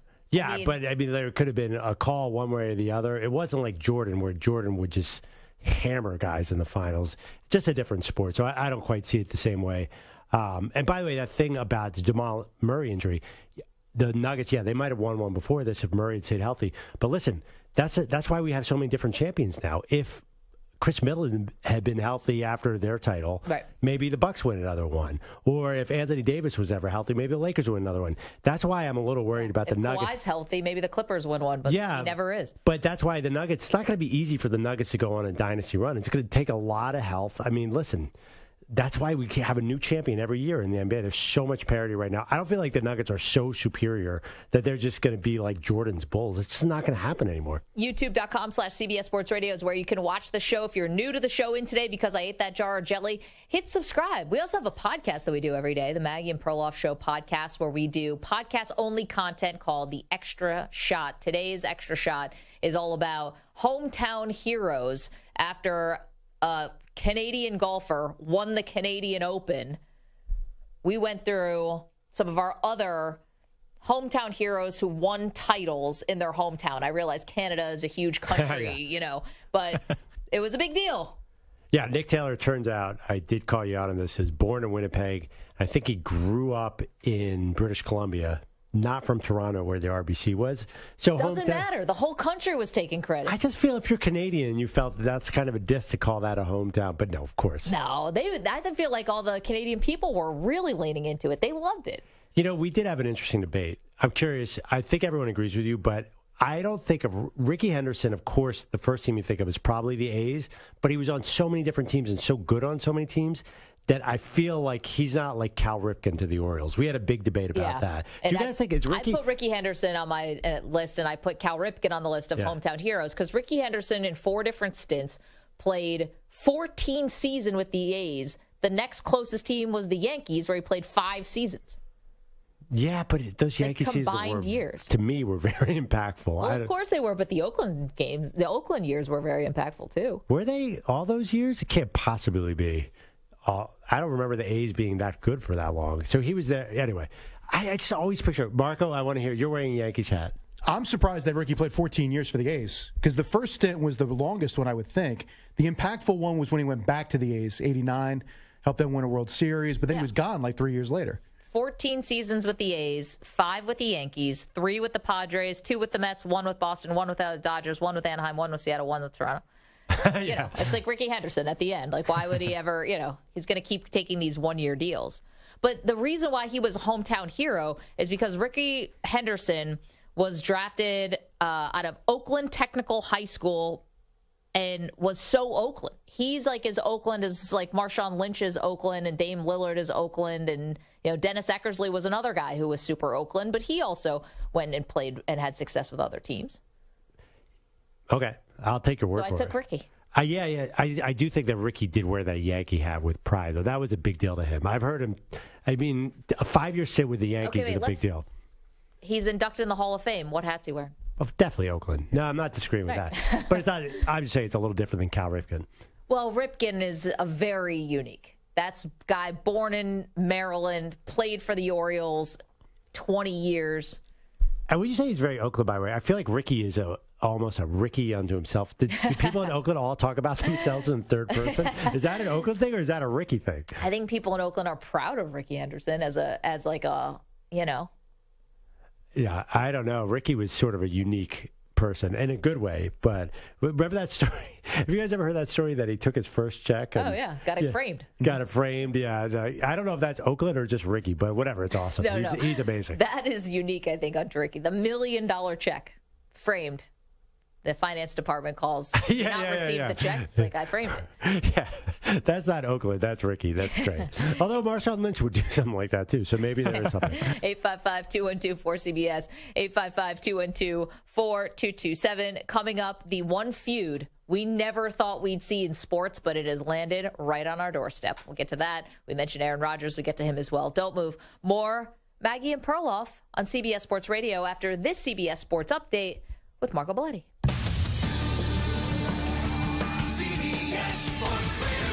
Sports Flash. Now, guys, the new PGA Live Golf marriage is now facing government scrutiny as the U.S. Senate's Permanent Subcommittee on Investigations has now opened a review on this alliance along with the Saudi Arabia's Public Investment Fund. Heat face a daunting task, down 3-1 to the Nuggets. Game 5's in Denver tonight, but Kyle Lowry and his club very familiar to that no-quit mentality. We believe in ourselves. We believe in what we could do. We know we down. Unfortunately, we're down 3-1, but all we got to do is take it one possession at a time, 1 minute at a time, 1 second at a time, and just continue to believe in what we do, believe in our game plan, understand what the game plan is, and just be positive. Now it's possible Miami gets back an important piece for tonight. Tyler Hero has been upgraded to questionable. He's been on the shelf since breaking his right hand on April 16th. He's expected to give it a go. Miami could use him, try to become the only second team to ever rally from 3-1 down in the NBA Finals. And Fred VanVleet might be looking to cash in. Reports are he's going to decline his $22.8 million option for next year and become a free agent. 29-year-old has spent his entire 7-year career in Toronto, including winning a championship, averaged over 19 points a game last season. I'm Marco Belletti. Looking for CBS Sports Radio online? Your favorite hosts and the best sports content and entertainment are available 24/7 on social media and YouTube, and in the palm of your hand with the free Odyssey app. CBS Sports Radio.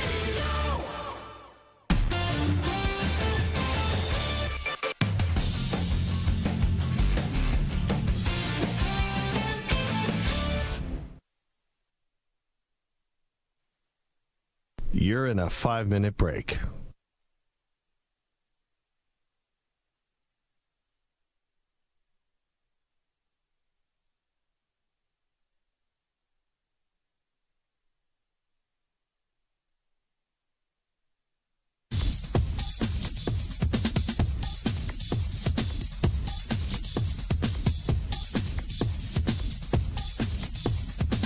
Four minutes, 30 seconds remaining.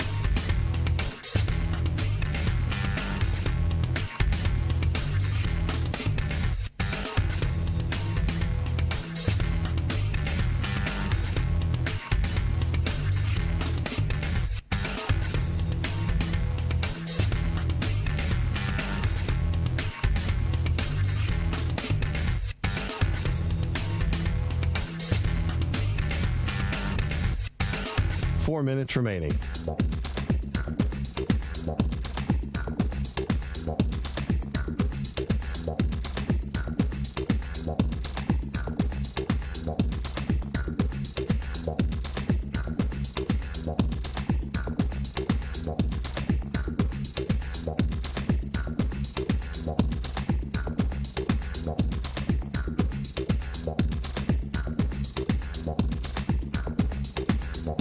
Three minutes, 30 seconds remaining.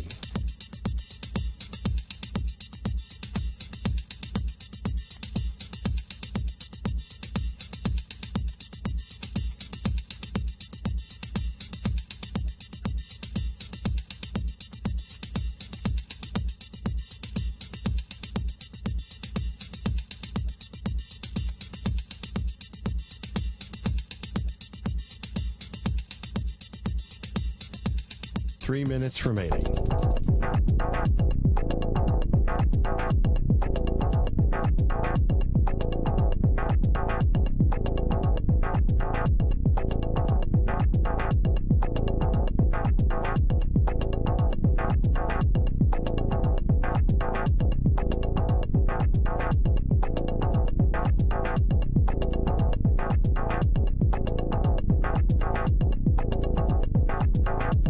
Two minutes, 30 seconds remaining.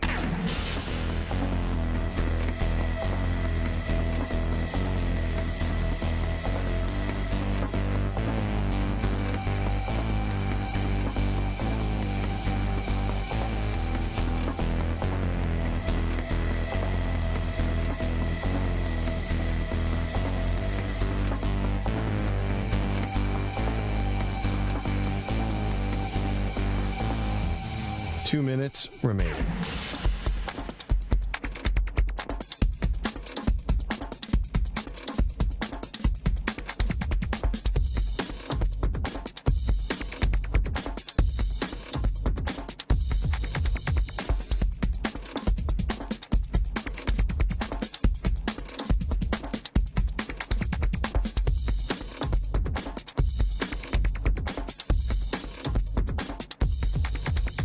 One minute, 30 seconds remaining.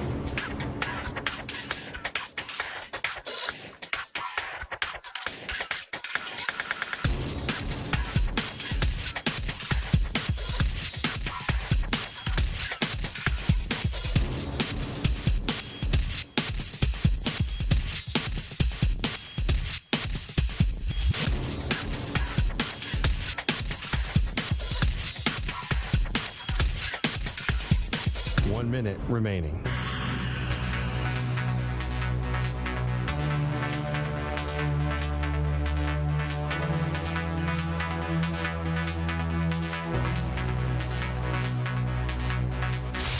Five seconds remaining.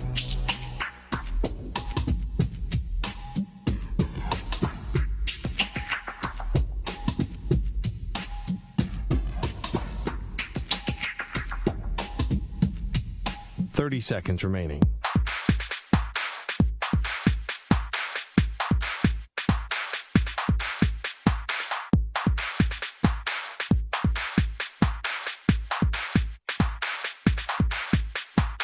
Seconds.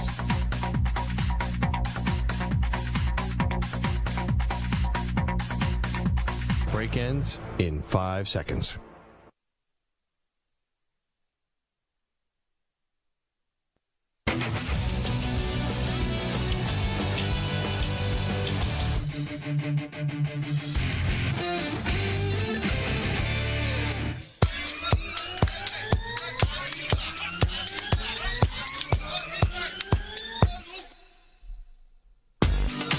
Maggie and Perloff. If you're listening or watching the show today, youtube.com/CBS Sports Radio, you're hitting us on a historic day. History was made in this studio when I took down 17 ounces of strawberry jelly as my promise in exchange for our 1,000 new YouTube subscribers / the Carson Wentz poster being finally put out of its misery. Now, that will happen on another day right here on this show. Yeah, I mean, listen, I think we needed that push over the finish line. I was kind of rooting because I think it's so weird, that Carson Wentz poster, that maybe he would get a last-second reprieve, but the jelly just ended it. No, the jelly was just the finisher. The jelly is also our shot of the day. He shoots! And the shot of the day is brought to you by Casamigos Tequila. Casamigos is brought to you by those who drink it. I'm in the rare position to set up my own highlight today. Here I was finishing off the jelly. Here we go. She took the bite. Wait, but she has to swallow. Will it get past? Oh, boy. It's not looking good. Maggie's hands are around her face. She's looking. Oh, God. Her eyes are closed. She has done it, people. She has eaten the entire jar of jelly. She has eaten the entire jar of jelly. I want to die. Oh, my God. What day is Are you it? okay? I'm not okay. I did it! I did it! Adrian! I did it. I mixed my movies there a little bit. I know that Adrian's not in Karate Kid, all right? I was on a massive sugar high. I had just put down 250 grams of sugar, not milligrams, grams of sugar in 30 minutes, so forgive me. I think the Karate Kid clip would have been helpful as she was trying to get the energy to finish it. I mean, afterwards, she didn't need, because right now I could kick through a door. That gets me so fired up. It was good. I felt like I was, running through the finish line with the tape. Yeah. You did get a last-second spike of adrenaline afterwards, and then you could see the nausea creep right back in. I know. It was a last-second shot of something. By the way, how about that noise you made as you took that last bite? Oh. There were a couple noises. There was a burp halfway through. Oh. Yeah. Yep. That's the theme for that challenge. Doesn't that make you nauseous just hearing that? Yeah. Because it puts me right back into where I was like an hour ago. I'm better now. Yeah, you look great now. Thanks. What's your plan? Go out tonight. What's your plan for the night? How are you going to wear off the sugar high? I think just go home and get in the fetal position, probably for a little, contemplate my life choices. Yeah, because I don't think that sugar will give you sustained energy necessarily. I think there's a crash coming. Yeah, well, Largen says red wine for Maggie. I cannot eat one more thing with sugar in it. I had some pretzels. Yeah, thought about ginger ale, but no way. I think vodka might be better. Something with a little less sugary than red wine. I don't want any of that. I don't want any of that. So this is the, quite frankly, sports feud we never saw coming. And the reason why we didn't see it coming, Perloff, is because it's not true. It's not real. Yes, I'm calling BS on the Conor McGregor Heat mascot fiasco. Bernie, the Heat mascot, where Conor McGregor came up during Game 4, kind of gave him a hit to the head, and Bernie dropped like a sack of potatoes and then had to be carried out of the arena. And according to reports, went to the hospital. Now, Eric Spoelstra was asked about it, and even he weighed in on this subject. That's the Miami Heat toughness that we're talking about. They should have been allowed to, take the first swing. We won't reveal who that is, but he's tough. You can take a punch and get back up, and yeah, he's not going to miss any time. Right. This is all fake.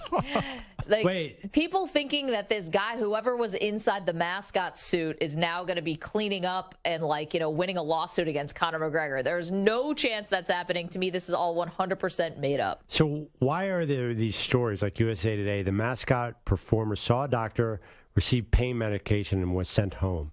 Why? What's happening here? I think it's a ruse. I mean, I was playing clips for you last week about people who claim to see an 8-foot alien in their backyard in Las Vegas. Sometimes people lie to the press. Well, that guy, no. That guy definitely thought he saw an 8-foot alien. It definitely did not see. Maybe he had just eaten a lot of jelly. Yeah. It is, I think this is all just one big ruse, because there's no way that Conor McGregor would leave himself open to this kind of potential litigation. He has to be smarter than that. Yeah, I'm actually watching it again. You can almost see him pull his punches on this mascot who's wearing a massive uniform. Yeah, and the way he fell was just too much, But even Vince McMahon wouldn't allow that to happen. I got to give the Heat, whatever the group of the Heat does, the mascot, a lot of credit. But this has actually turned into something, they've gotten a lot of attention out of this. This might be the best thing going for the Heat right now. It's certainly not the basketball.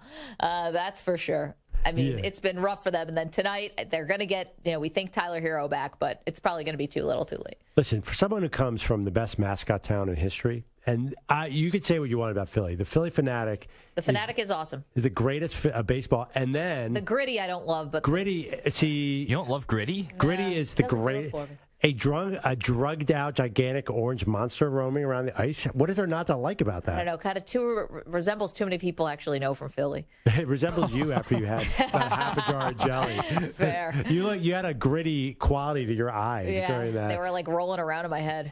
Gritty's great. I totally disagree. I'm a little jealous because Philly is good at mascots, and now Bernie's getting a lot of attention for the Heat. This rivalry just will not die. Timothy Schultz is in the chat. I laughed. I cried. I almost threw up. If that is not the tagline for today's show, I don't know what is. Could be the tagline for the entire Maggie and Perloff show. I know. We've gotten too many of these eating challenges. We're backed up on eating challenges. A couple of them just sort of collided into each other, and so we're paying them off. Yeah, I mean, the next one, we've done jelly. We've done peanut butter. We have the wings coming up. But to finish, who's going to eat a whole loaf of white bread? I know. Which is, by the way, probably worse for you than a jar of jelly. I don't know. That will be the next challenge with peanut butter jelly, and someone will eat a loaf of Wonder Bread or something. Although we had an intriguing possible challenge last week that tempted me a little bit. What was that? We're talking about how many calories are in a McGriddle, the McDonald's sandwich, which is basically You've been thinking about that, haven't you? Egg McMuffin between two pancakes. Yes, an excuse to eat a bunch of McGriddles. I have been thinking about that. I know. The problem with this is whenever we do one of these challenges, it's the love of the food never comes through. You couldn't eat peanut butter for 3 weeks after the peanut butter challenge. I'm never eating a strawberry again. Mark my words. This is it for me. Just mark today, June 12th, 2023, the last day Maggie Gray ate anything strawberry related. But how many McGriddles would be too many McGriddles? We'll find a number. You like Egg McMuffins, right? Yeah, I do. Could you put down 4 of them? No problem? Do I have a massive hangover? Why am I eating these? Yeah, I mean, after a night out, 4. I mean, after you were at the... By the way, how was the Gov Ball, the festival you went to on Saturday night? Amazing. Stayed out all the way till 11 p.m., guys. Wow. Proud of me, huh? Who'd you see? I saw a bunch of people I'd never heard of before and will likely never hear again. One woman was in lingerie. She had a whip. I don't know. A lot of crazy stuff was going on. And that actually happened. I wasn't on any drugs, I promise. Just a couple tequilas. Was she singing or? Yeah. Okay. It was no, it was in the crowd. She was on stage. You were in New York City. I don't know. It was great. I don't generally do those kinds of things, and so you can see I'm wearing my Gov Ball T-shirt today that I got at the festival. And look at me, I'm all festival girl. Wow, you've had a big few days, Maggie. I know. My body's just like, You're going to get home mercy. tonight and just hit the couch and stay there. See if you can stay up for the end of this Nuggets coronation. I don't like my chances. Thank you, Mike Samter, Stu Kovacs. Thanks to Jack back there. He's doing all of his work today. Thank you to the Weedos, the Purple Drinkers. When I say I could not have done this without you, I mean it. We'll see you tomorrow.